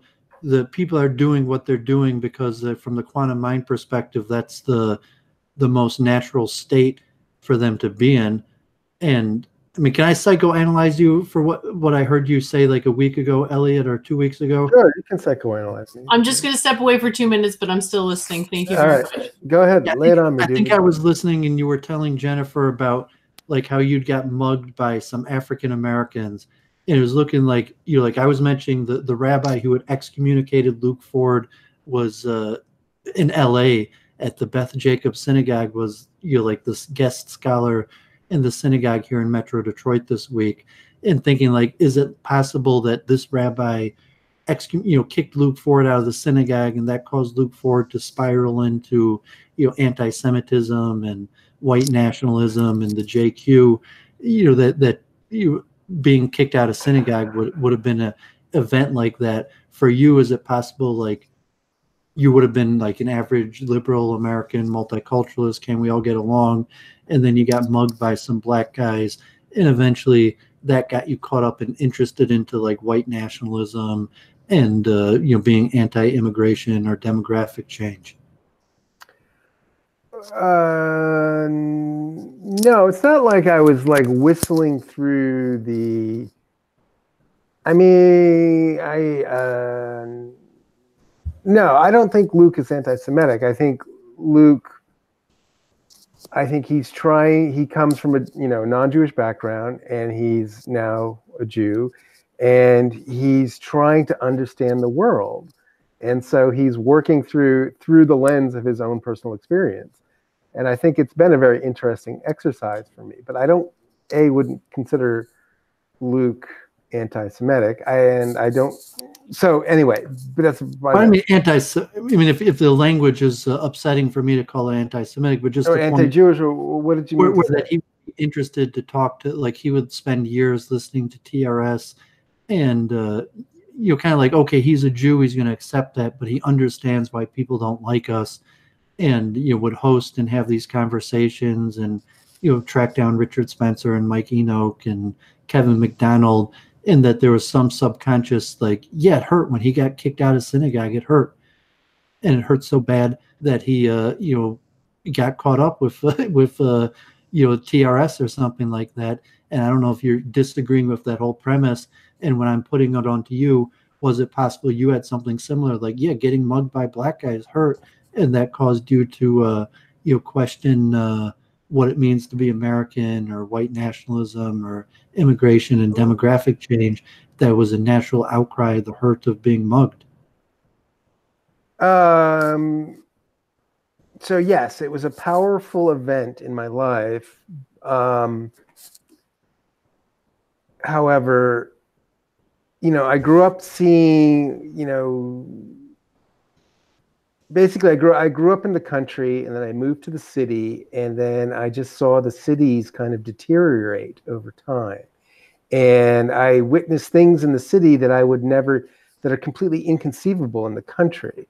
Just weird spectacles of human failing, Well, there was a shift where, if you were a typical... It was gradual. It was gradual. If you were a typical American where you never would have thought about, like, there's too many dark-skinned people in America, or like immigration is getting to be a serious problem, where you never thought about that. You probably would have even rejected that if someone told you, like, that's ridiculous, until you got mugged. And then when you got mugged, that kind of created an outlet for you to be like, well, maybe David Duke has a point. Like, if you had never gotten mugged, you wouldn't have been able to re-examine and say, like, well, maybe David Duke has a point.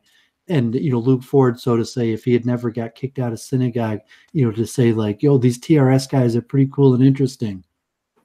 My worldview was already shifting before the mugging, but the mugging it brings a new level of realism to it, to the question, right? If I've never expected to be the target of violence.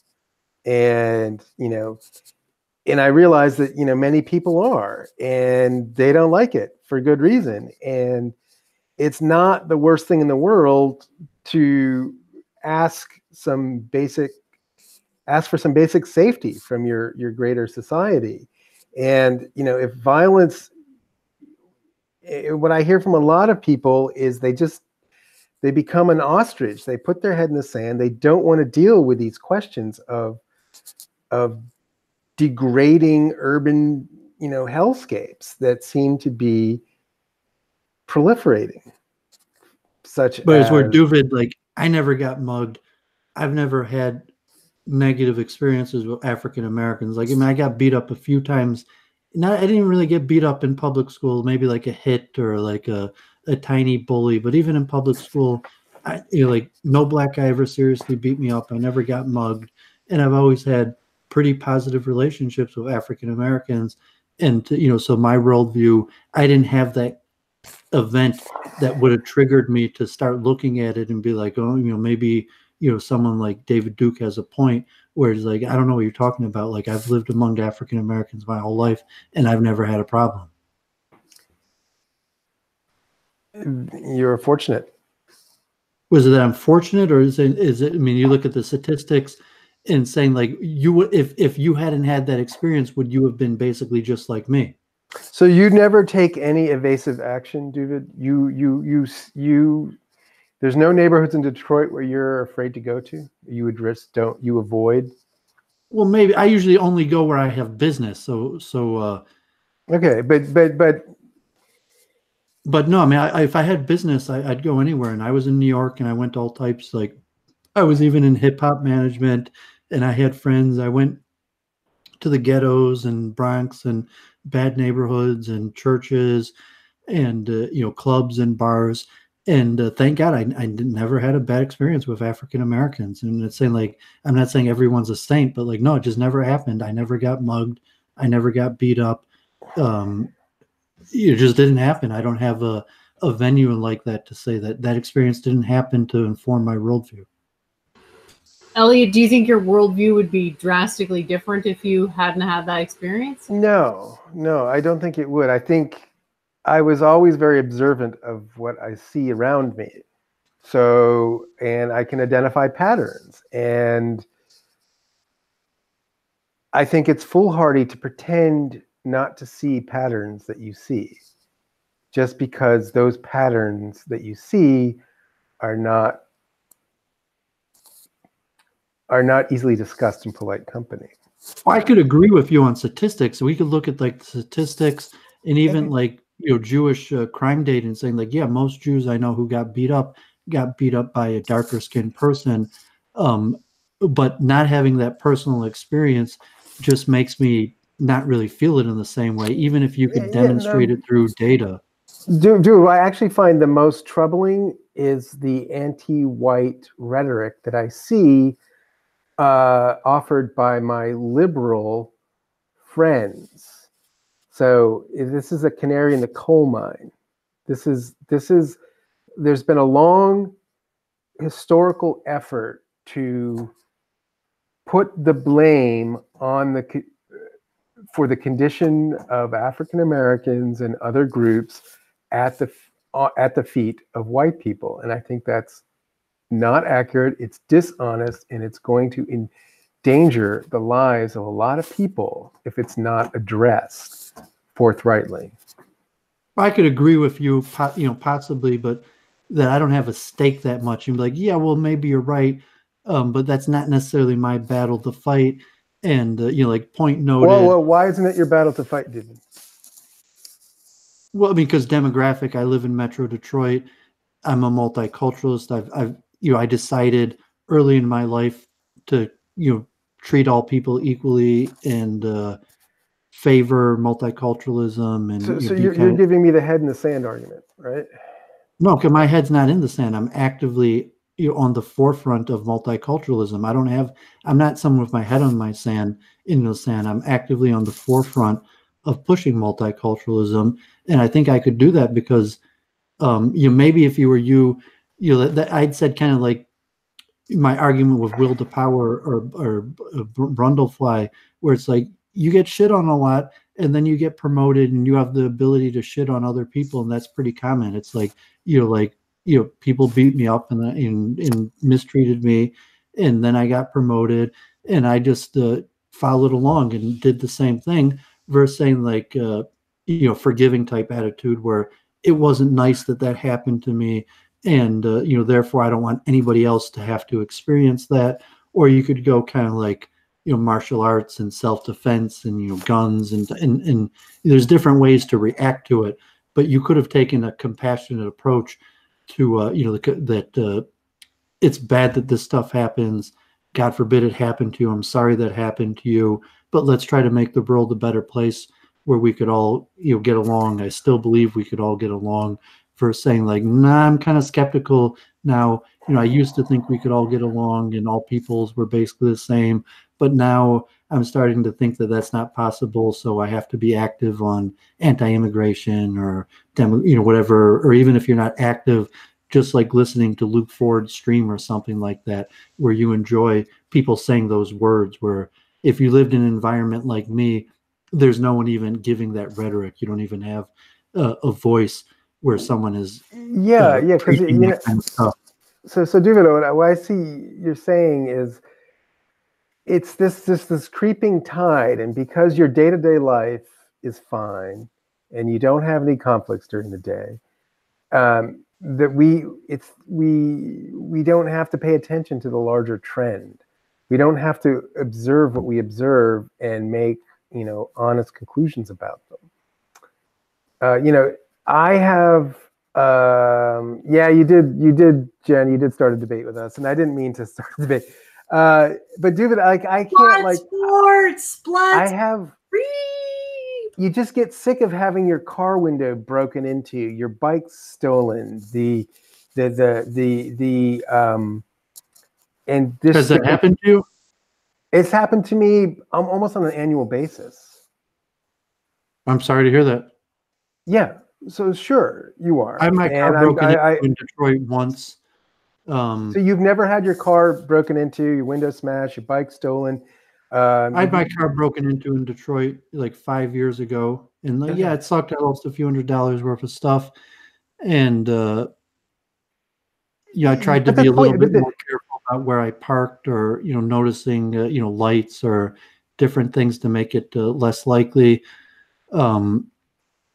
You know, be a little bit more careful. Thank God I didn't get mugged or suffer violence, but yeah, my car got broken into. I wasn't happy about that. But I went on with my life. I don't know who broke into my car.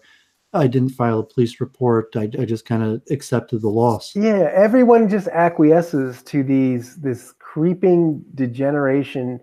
You know, when I was growing up, this would have been a big deal. Like, people would have noticed. And you're saying that I'm still an idealist. Okay, it didn't work out. That okay, but negative. Idealism and realism, you know, a balance can be struck, and I think we need to strike it. But anyway, I didn't really, I'm not some sort of raging, like, you know, race warrior. I'm just noticing that there, whether you like it or not, people are politicizing race on both sides of the question. And it's not a two-way conversation, right? And I think there's a strong tendency just to pretend that it's not happening and just say, well, I have my friends and they like me, and you know, I get mugged and it's okay. I get my car broken, it's okay. It's, you know, things are going to get worse and worse and worse because everyone just quietly acquiesces to it. And this is where the problem of time preference comes in. You know, some people are looking at on a 100-year timeline, some people more, some people it's a couple of months timeline. And the answer to the question of when am I going to feel safe again is basically never, because the government functions in a way which is designed to make money. And so everything else isn't being upheld. Like, you're not going to get any safer. You're just going to keep getting less safe. And if there's a continued trend of civilian disarmament, it is going to end in more and more violence and suffering. But these things, I guess, because people aren't on the same time scale, they're not being discussed, / all the polarization and the fact that people, you know, a lot of them are intentionally self-segregating for ideological reasons, right? Yeah. Yeah. So I think there's very few people that do discuss this. And a lot of them hang out around the Luke Ford channel, it appears. Well, Luke Ford offers something that no one else does. Yeah. Luke Ford, like, I cannot get into most stuff like that Mark Brahman guy. I would just be too put off listening to someone like that, because I know he supports the Aryan Kangs thing, and basically that turns me off. Luke also once tweeted support for Aryan Kangs, but it's not like that's the centerpiece of his, you know, position, right? He just wanted to get on board with the emotionally reacting people of their whole worldview somehow hinging on Aryan Kangs. But that aside, yeah, I guess he has a lot of interesting guests, and he has different guests. And it's kind of too bad that some people, I think, Doooovid, you were saying no self-respecting Jew would go on Luke Ford. Like, it's too bad that it's not possible to have a place where self-respecting people from both sides can go to. It's too bad that it's always ending in this lack or just disconnect, people unable to Well, can you have a respectful conversation? And it's like, if the trend of this, the show is like, I'm going to give a list of like all the bad qualities about your people, and if you try to defend it, I'm just going to keep on trying to shoot down your arguments. So it's like, where's the conversation there? Yeah, that's how I feel about Indians. It's all just lumping all the non-whites together and shitting on them any way they can, and that doesn't really go anywhere. It's just a push. Putting other people down to boast yourself doesn't work. It just drags everyone down. It doesn't work. So unfortunately, that's a common theme on Luke's show, and it's not perfect, but it's as close to being quasi-reasonable in a perspective. And that's saying something about the mainstream media, not Luke Ford, right? Like, it's still quite a biased perspective, but it is kind of, in a way, one of the less biased perspectives. Like, unless you want to go over to someone like Chris Cantwell, who is explicitly pro-white, and then you could argue that has the pro-white bias, right? So to get a non-anti-Semitic and whatever the opposite of it is, to get that viewpoint, it would be maybe impossible. So yeah, I agree, Jen. So Doooovid, where do you see the society going? What do you think is going to happen? I want to predict the future, but I'm saying, like, that's what, there's so many different elements. So say if you talk about like certain topics like race or something's better not to discuss, or you have to discuss it in a very careful way. But there's a lot of things like UBI, technology, government policy. You can even discuss demographics, and there's a lot of different factors that are causing society to move in different directions, and all those factors are conflicting. Well, people are just doing what they've always done. Like, in my mind, people are kind of stuck on repeat psychically for probably 1,000+ years. Jews are increasing multiculturalism, and whites are moving far away from cities, which I think is the whole reason. It's part of the reason, anyway, that North America was populated in the first place with Europeans. Yeah, I studied this urban planning, in university. And so, we had statistics and numbers, and there's a nuanced academic way to talk about these issues. Right, but I think the question is, like, when there's no more land left to colonize and the only direction people have to look in is backwards, what's the solution, given the fact that, based on a lot of calculations, what we're doing right now is unsustainable from a purely ecological standpoint? And I think maybe that's what these human biodiversity people are trying to do, but I guess I haven't seen much come out of that school that would indicate that it's anything other than astroturf. And I have a pretty high standard for reading stuff, because, like I said, like, people are sending me their pet theory. Like, these people who are obsessed with these questions is not the only people that they are not the only people that I talk to, / it's not really my best area of expertise, even though I'm better than most people just because of how good my judgment is. But, like, I do have to spend time answering other people's questions too, and they're always trying to get me to read stuff. So it's like I have to find a balance between, like, I am not just going to spend all my time reading. People have to say why they want me to read something. So I kind of feel like they're trying to herd us onto the HBD bandwagon, but I don't even know what that means, really. I can tell you what I think what it makes me think of, but that doesn't mean anything. And people, like, associating meaning with their feelings rather than the actual intention behind the word is part of the reason we got to the situation that we're in right now. People using words with more than one meaning and intentionally kind of deceiving people. So I don't want to do that. And that's my intention. Hopefully it'll manifest. What do you guys think about the HBD thing? Have you heard about it from anyone other than the Kyle and Asian Kyle gang? I never hear about it in IRL, that's for sure. Only I hear about it from international business perspective. We're just, you need to know for travel or like missionary work where it's more relevant, where people actually traveling the world, going into different societies or doing business with different people, where these things are pretty clearly and openly talked about. And there's a lot of academic studies in where you just need to know this information. It's just kind of like obvious that different peoples and nations have different proclivities and preferences.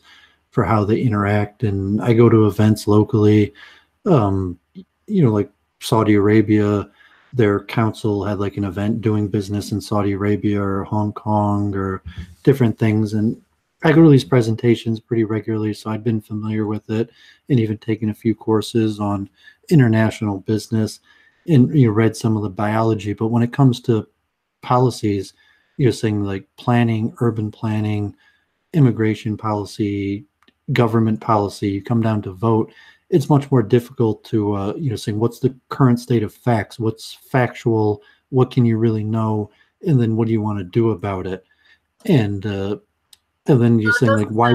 It doesn't sound like this HBD movement is at all opposed to multiculturalism. It seems to be part and parcel of. It's like a multicultural business model, an international business model. Yeah, I've been familiar as a multiculturalist. I'd been familiar with it because, like, I like all different types of people, and I believe we could all get along. And as, like, a liberal in that sense, that I'm in conservative values, but someone who's, societally liberal on those issues, that's what a good citizen did. Like, I was in New York, and I investigated all these different cultures and thought it was important to interfaith and know how people want to be treated and do the research necessary for it. So you could study the exact same subject without pushing a conclusion. So like I've been favoring multiculturalism. There's other people studying the exact same topic and that have a lot of the exact same understandings of HBD that I do and have the exact opposite conclusion that multiculturalism is a problem. We can't all live together in one society. Hey, Doooovid, do you support would you support the repeal of all the affirmative action laws, policies? I don't really have an opinion. Like, I don't know if it's necessary for me to have an opinion. I went to university. No, you just venture an opinion. I mean, I usually say, like, my opinion doesn't matter. Like, I'm not in a policymaker decision. No, but I think it's key. I think you need to have, because it feels like you're dodging a question. I think you're dodging an important question. Yeah, but then it's like Daniel, who's something like, like the we were talking earlier, like on Babs, where he comes on, he's like, I need to clarify, what I think on all these different issues. And I'm like, well, who cares what you think about all these different issues? And I kind of like, I'm not in a position where it matters my opinion on this. So no, even if I ventured an opinion, Doooovid. I'm just trying to see where we disagree. I mean, I feel like we should repeal those laws. I think those laws are very harmful and destructive.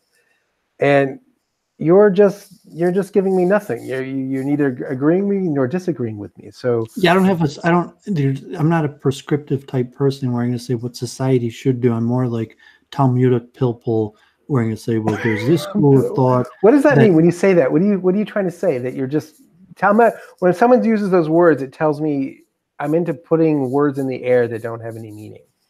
That's what those. Well, they do have meaning. I'm saying pilpul's a extremely useful, valuable skill, and if you learn the Talmud, it'd be like, well, Rabbi so and so, you have an issue, and then the Talmud will list like this rabbi's opinion on the issue is this, and this rabbi opinion on the issue is this, and it's important to learn and understand all the various opinions. So when you give me, like affirmative action, I know quite a bit about it. I went to University of Michigan. I think that reached the Supreme Court, where University of Michigan got rid of affirmative action and had very few African Americans there, as where I live in Detroit. And I could understand the different cost-benefit analysis, but I'm not in a position of power, like, saying like, hypothetically, if you were in power, well, I'm not in power, so it's not important. And, so I could just kind of repeat like a Talmudic pilpul, where I could give you, well, there's a lot of arguments in favor and there's a lot of arguments against it. There's like abortion or something like that. And you're saying like, well, if someone was in that situation where they asked me, I would probably say you should probably have the kid. But in terms of like prescriptive, what the government should do, like I'm not going to give my opinion. Like, doesn't matter what I think about abortion, affirmative action, immigration, multiculturalism. Those are certain issues where I've decided to step out and say Doooovid favors immigration and a multicultural society. And for whatever reason, I have stepped forward and I'm willing to. I've thought about that. And I've decided that I'm going to step forward and voice an opinion on those issues. But most issues, I'm not like that. I'm just like, pass, like No opinion, no comment. That's too bad. Well, why is it too bad? I said, It doesn't make for an interesting conversation. That's one of these maybe things where you can kind of look at it two ways, right? Like who's, who's. I could still talk about the issue of affirmative action without giving my opinion on it. No, but I mean, okay, I don't want to lecture. I just want to know what you think. I want to know I'm interested in some disagreement. If there's no disagreement, we don't even have the pleasure of having a disagreement. We have a simple non-opinion. And so I find that too bad. We can move on, but I feel like it's central. Remember, this all came up because you accused me of, being on a rampage because I got mugged, right? This is how we got here. I never really intended to get here, but this is where we are. And so if you want to talk about the racial issues, I think a good way to focus that question is to discuss the affirmative action laws. If you don't want to discuss it, that's fine with me as well. We could discuss it, but I don't have a strong opinion on that to say okay. that. And I have no interest in a conversation in which the participants don't have an opinion. Like I've read up on it. I could tell you studies and court cases. I don't care about studies. Opinions. I just want to know what you think. I want to know what Jen thinks. I want to know what the chat thinks. I simply want to know if there are differing views. But to have no view is to have no discussion. And I disagree on that and saying that I could discuss something without an opinion, and we could just discuss but you could discuss something. State of facts. What's the cost benefit analysis? Where you force me to say, it's like if you ask me, like, do you think Google's a good buy right now, or something like a stock or something? Do you think the price of the real estate in San Francisco is too expensive? I'm like, well, I don't have an opinion, but I still might be able to discuss it. We might be able to look at the fact sheets and the data and look at the price and the different reasons versus, saying, well, should I buy it or not? I'm like, well, I can't tell you that. Okay. Jen, I think we can move on. I think there's no more discussion to be had on this topic. Sure. Well, it's a difficult conversation to have, maybe because it relates to rights, civil rights, and at what point is someone's right defied, and how can we have everyone's rights mutually respected? Do you have to have some type of two-tiered system to effectuate that? And what are the reasons for these types of movements? What is the end result? It's an extremely complicated situation because it's something like the desegregation thing that happened is an example of how government based around rights is not really super logical, because rights don't exist the way people think that they do. Yeah, I agree. I mean, what is a right other than something you've sort of taken for yourself and retroactively justified? The way I look at it is from a natural perspective that rights are negative. You have the right to as much autonomy as possible. You have the right to live in uninterrupted, to make choices without being interrupted as much as possible. I think those are human rights that we should be striving for. And the idea of positive rights is sort of the same problem as the idea of positive laws. This trying to basically pay people to be more moral. But the problem with that is that the simple fact of bringing money into the equation is leaving the door open for immoral acts down the line. So that's basically all I had to say on that subject. It would be nice to maybe get people with different opinions to come on at some stage. Elliot, maybe you can talk to somebody else who has an actually well-formed opinion on the subject at some stage. Yeah, I think we got to figure out what's worth discussing and just what's not worth discussing. So, I mean, we've done secular Quranism, I think. Ad infinitum. I understand why a lot of people are like, Jen, stop streaming with Claire. It's, no, I like Claire. Don't get me wrong. I just can't stand secular Quranism. Well, even my husband's like, oh, you gotta stream with her again? And I'm like, I'm doing it for teaching purposes. Try to understand the bigger lesson here. And I guess some people do appreciate Claire, which is good. And I certainly do because of the personality aspect to it. She has a very well-defined personality. Yeah, for sure. But she does bring up a good idea. I mean, she's basically talking about, in 20 years from now, we could be looking at like full-blown idiocracy. Like, if we're already at that point. I think the point of that movie was literally a commentary on the modern day, but meant like, because we don't know what to do with our garbage.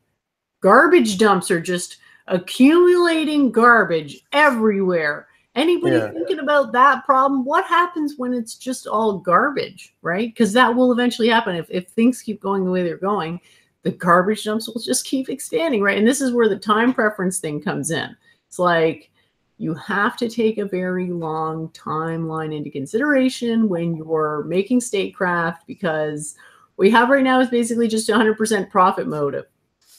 And that works for some people to some extent, but then it creates this danger, right? Because there's no motive for the government to protect people, only to protect its profits.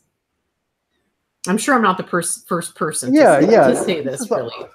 Right, but we all have opportunities. Academic training. I'm saying there's methods to problem solving where there's proven methods where you first have to do the research, gather the information, look at the past solutions or the current people trying to solve it, look at proposed solutions, try to look at the different SWOT or cost benefit analysis to the different solutions. And if you're forced, if it's an issue that needs immediate resolutions, then you have to you just do the best with the knowledge you have, and maybe you have a democratic process where you'll have a board of people or a vote that are going to have to vote on the different proposals. So I assume that all of us have dealt with these situations versus an issue where you say like, well, it's not that pressing, or if it was pressing, chances are I'm not going to be the one passing a vote on it. So I'm going to use my time for things that are more pertinent to me. And where would you like to take the conversation? I've got a couple of questions that I've written down from the chat. I'm trying to be a little bit better at minding the chat. Somebody wanted, sorry, I forgot the name, for me to discuss the Agrakwa hypothesis, which is my model for how life came about on Earth based on the initial conditions of a frozen block of ice, the quasi-liquid, quasi-solid Earth, and the sun. That's probably a subject for a full stream, and I'll schedule that at some point in the future. If someone wants to come on to discuss it, that would probably help move the conversation forward, because people tend to have questions and it's harder to do through the chat.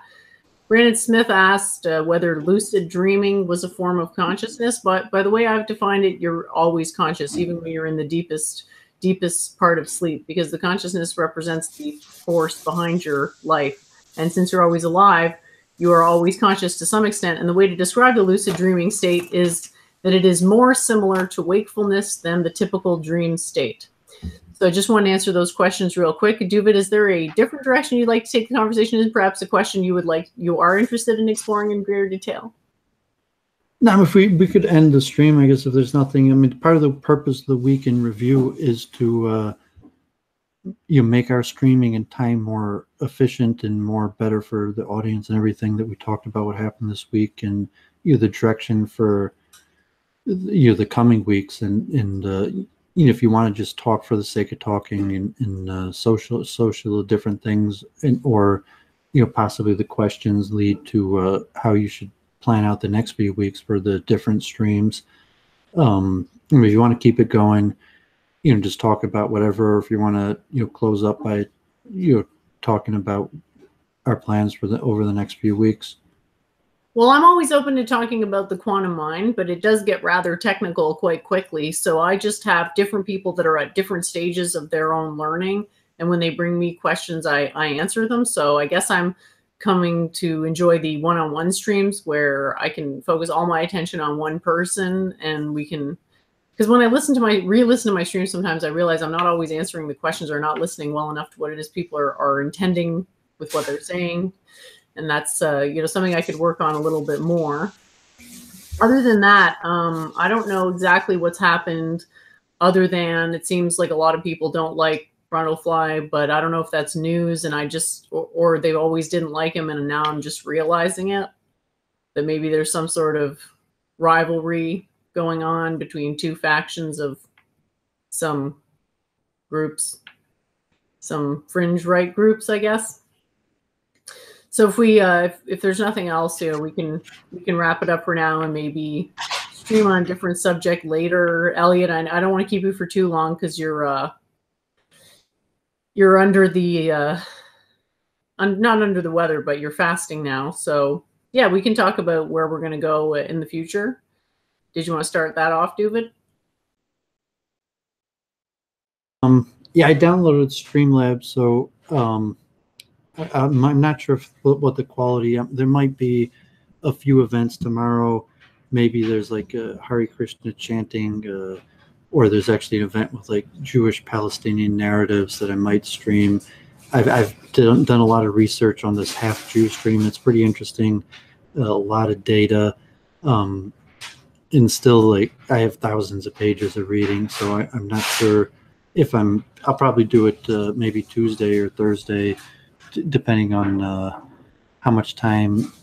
Besides that, I don't have any streams planned, no real people that I'm like reaching out to have discussions, or people are reaching out to talk with me. I was mentioning to you, I found some interesting classes I've been listening to. This guy, Harvard professor, Professor Roberto Ungar, who teaches a class together with Cornell West, and he had interesting insight, and he had thousands of pages of reading on all different topics. So you're just going to continue with my studies. Like, times are low, not going to try to force anything. If there's nothing happening, I'm not going to try to force it. I'm just going to keep on in my research. Great. So let's all do that and take some time to think things through again and see what new directions we can go in for topics, because it's always interesting to have to hear people's personal stories and hopefully set them on a path of greater spiritual development. I hope, Elliot, you'll get the spiritual blessings that you're after with your fast. Did you have any closing words for us, Elliot? No, thank you, Jen. I thank you for the well wishes. I am looking forward to that pizza tomorrow, and I'm looking forward to some fun and interesting topics. So you like the science stuff. I'm not much of a science guy, I gotta say. So I have to cultivate an interest in science. Well, try to take the archetypes path, because the scientific method that I'm using is archetypes based. So the more you can visualize the archetypes, the better you can become at solving physical problems, because you have to really understand the qualities of the system that you're trying to describe before you can make accurate predictions using your models. And science is about making a model to make predictions. And with sociological phenomena, they're so complex that we kind of struggle to find models that really work. And this race model gives some information, but it creates a lot of problems that don't get resolved. So what that says to me is that it's an incomplete answer. Right. That race informs some degree of it, but not the full picture. And until understanding the full picture, the next step won't be self-evident. So that's one of the themes I'm hoping to continue on. Yeah, I should be on some streams coming up soon. Claire is always pestering me to stream with her, so I'll probably keep doing that until Claire wanted me to stream. Wanted to stream today with me as well. Did she? Yeah. Oh my God, is that what you meant when you said stream cut? She literally tried to book you when our no. Well, no. Early this morning, she wanted to do a stream about Hinduism. So, Doovid, did you want to say goodbye for now, and Elliot and I will just chat for a bit about the Claire stuff? Okay, sure. I'll just close by saying, like, I think it's positive that Claire and Luke stream so much. It's important, even though you could critique and look in their personality and it's like, what are these people doing? They're just talking all day, every day. But there is a value in it, and it is a part of the pin of the community that they're different people that are consistent, like, you know, Jonathan and Claire. And so you could just pop on the internet and find friends or conversation, even if it, you know, gets clicky or there's certain rivalries. So even though, you know, certain people might be more purpose driven, and it's, you know, I don't want to just talk to talk, but, you know, I don't want to get into a point where, I'm discouraging people from streaming. And if Claire's in a situation where she could stream every day, and, you know, that's good. It introduces more characters, even like Elliot, where, you know, whatever reason, disagreements, you know, maybe we're on the stream together and we get into arguments, but because he streamed with other people, I was able to listen to his stream and kind of like, you know, come to a connection and feel like, oh, now I understand the guy. And just whatever reason, we got caught up on a difference of opinion. But when I was able to listen to him talk with someone else over a stream, that, you know, we could create community around that. So I think that's a good thing. Thanks so much, Doovid. And I know you're definitely an audience favorite based on the numbers and based on the feedback I've had. So really appreciate you taking the time, and we'll talk to you real soon. Okay, I think Passover is next Saturday and Sunday. So maybe next Sunday night, you know, like 10 o'clock. It might even be late if you want to do a week in review. But yeah, hopefully we could keep up with the week in review. I think it's positive. 10 p.m. Sunday, be there or be square. This is where the coolest losers come to chat. And, thanks, David. Blessings. Okay. You have a great night. All right, thanks. Blessings. Sorry, buddy. Oh my God. Okay, so Claire, yeah, okay. Oh my God. So Doovid described you as being a walking culture of critique. And although I've never read the book, I feel like that's not a fair description. No, I think, yeah, I think Doovid sees me through the lens of Luke's show, where I am open to criticism of Jews, but I'm also open to praise of Jews. I believe in righteousness. Ultimately, if everybody can, the more righteous you are in life, the fewer problems you will have. But as an individual, the more righteous a collective displays, the fewer problems that collective will have. So I think part of the process of becoming more righteous is to learn about our flaws and discuss them and be open to hearing criticism. So I think Jews are not particularly good at hearing criticism, and they tend to overreact to criticism sometimes. And I think the overreaction creates more problems than it needs to. Oh gosh. Sorry.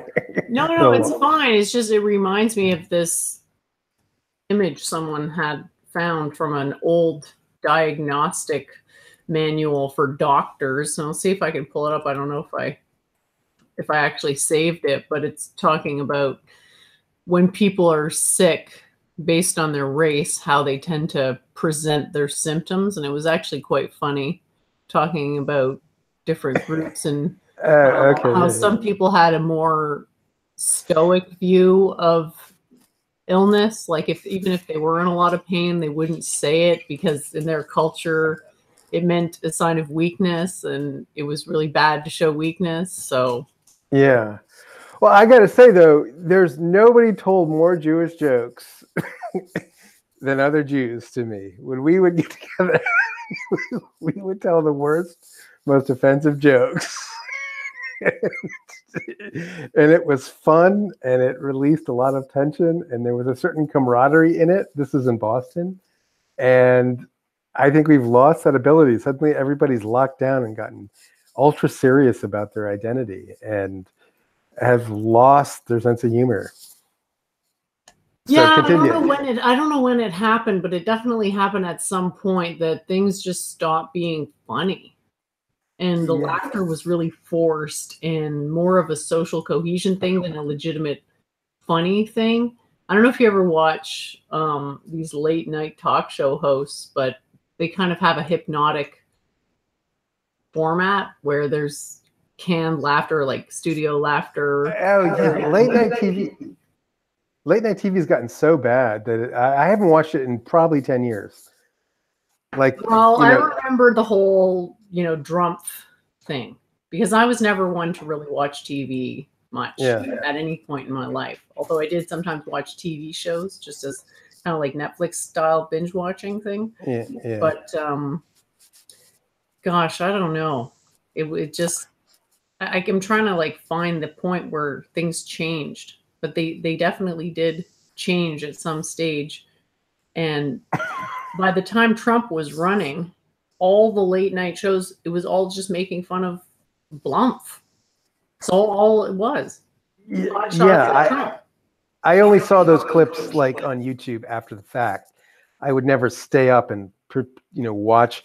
I don't know if I could endure. I don't think I've seen television advertising for 2 years now, like since YouTube. I love this new era, Yeah, then you go back to try to watch it, and you like it's unwatchable because it's so hypnotic. And people who have been watching TV the whole time haven't noticed that it's gotten more hypnotic. But then when you take a fast and go back to it, you realize like, oh gosh, like I don't like my emotions being aroused so much for a car commercial. Because you almost can't control it. Sometimes they'll bring on these instruments that'll make you feel like you're about to cry, even though you're not sad, just because it's a certain vibration that evokes the crying response. And I'm like, yeah, okay, I don't want to have like an emotional roller coaster ride every time I watch a Hallmark commercial. So maybe a lot of people are just tuning out, and that's worsening the problem, because people are still going to consume media, and now they're just going on YouTube, right? So there's like factions now. There's like Sargonites. Like, how many people regularly get their news from Sargon of Akkad? Yeah, it's funny. You heard that he's running for a position in the UK. He's running for political office.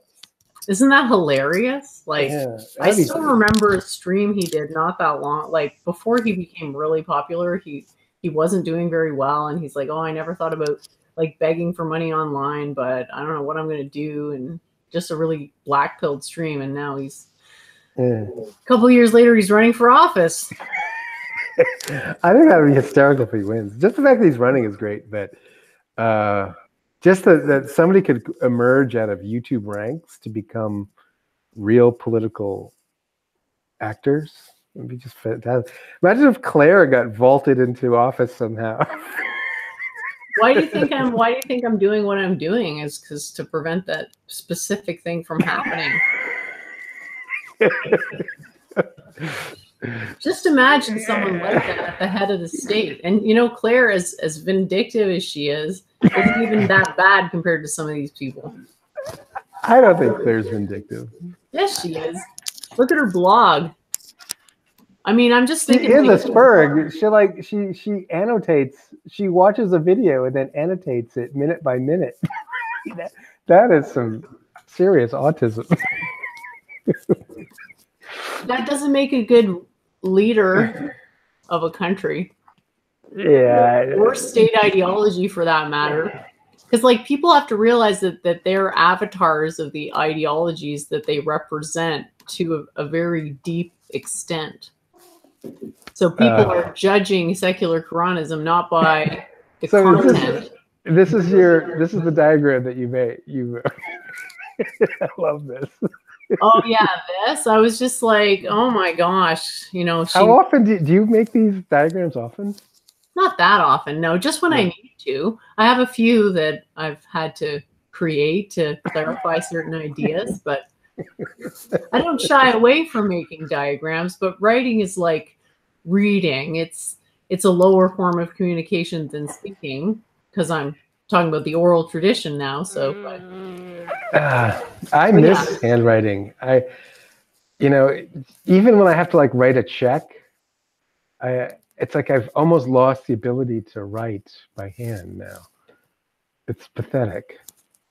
My handwriting is turned in. I used to have pretty decent handwriting, and now it's this scrunched up mess. It's terrible. Yeah, look at this. This is spurgery. I mean, this is really, really, really spurgy. And unfortunately, it turns people away because they don't want to have a spurg No, they don't want to be in this. What is it called? It's paparazzi. Well, maybe here's what we do. We'll have to like start a GoFundMe to pay Millennial Woes to have Claire on his stream. I don't feel like he could be bought. No, I bet you he could be bought. I bet you he's not making any content. I haven't seen anything from him in a long time. He was pretty prolific there for a while. Quantum theocrat. Yeah, so sometimes I have to make memes when people do incredibly dumb things and hopefully discouraging them from future dumb things. But Claire doesn't seem, because she doesn't learn lesson, because she will take any kind of attention even if it's bad. And that goes to the root of the psychology of a lot of people. Not everyone, but some people really like this. Wait a second. Theocrat is a good thing, right? In your world, right? In my world, even secular governments function as theocracies. So it's like unavoidable. What do you mean? Okay, hold on. Function as theocracies. Because, like, look at what we have right now. It functions as a theocracy. The cathedral has a cogent narrative, right? Yes. It's functioning as a theocracy. Even though it claims to be secular, it still serves the purpose of telling people. It's religious egalitarianism. Is that the cathedral? It's understanding that the cathedral is something else in the modern parlance, but it's just understanding this general idea that human society has a particular structure, and that structure is a theocracy, no matter what you call it. Okay, so even if its overt form is a democracy, it's still functioning as...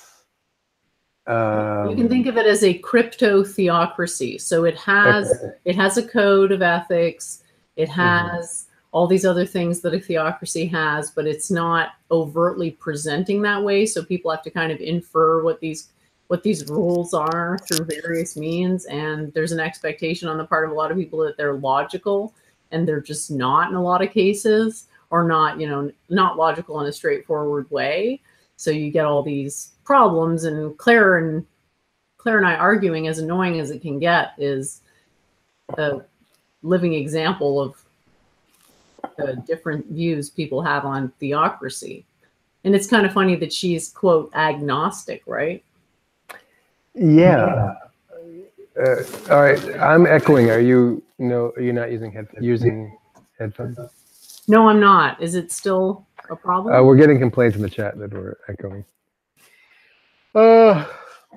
Well, I'm actually losing a little gas here. Okay, no problem. I can't wait. I can't wait to. You don't know how happy I might put like a video of me eating this pizza tomorrow on the. Sounds great. Everybody go subscribe to Elliot's channel. He's got some videos on there, and he wants to stream more. So encouraging him by subscribing. I tried to stream. I tried to do a stream, and I couldn't figure it out. Like the whole go live business. Oh, that's too bad. I'll try it again. Do you use? Oh, you don't need OBS, right? I just use my computer because I never stream when I'm out. So you just do a hangout and then you say go live, right? Yeah, I can try to talk you through it privately, because I know the interface for different versions of YouTube is it happens differently. So I can maybe talk you through that offline. But yeah, I might be on the more modern one, and therefore it's different. But it was not obvious on how to do it. I'll tell you that much. But then I gave up. Clear. Okay. All right. I'm gonna drop. See you later, Elliot. All right. Good night, Jen. All right. Bye. Thanks everyone for watching. It was an awesome stream. If anyone feels like streaming at some point, please get in touch. I'm always around. I'm really enjoying these streams myself. It's a lot of fun to see where people take things, and it's just interesting to me to get to know new people. So thanks everyone who showed up, and we'll talk to you quite soon, I'm sure. Keep in touch with the channel to see when our next live stream will be. Bye-bye.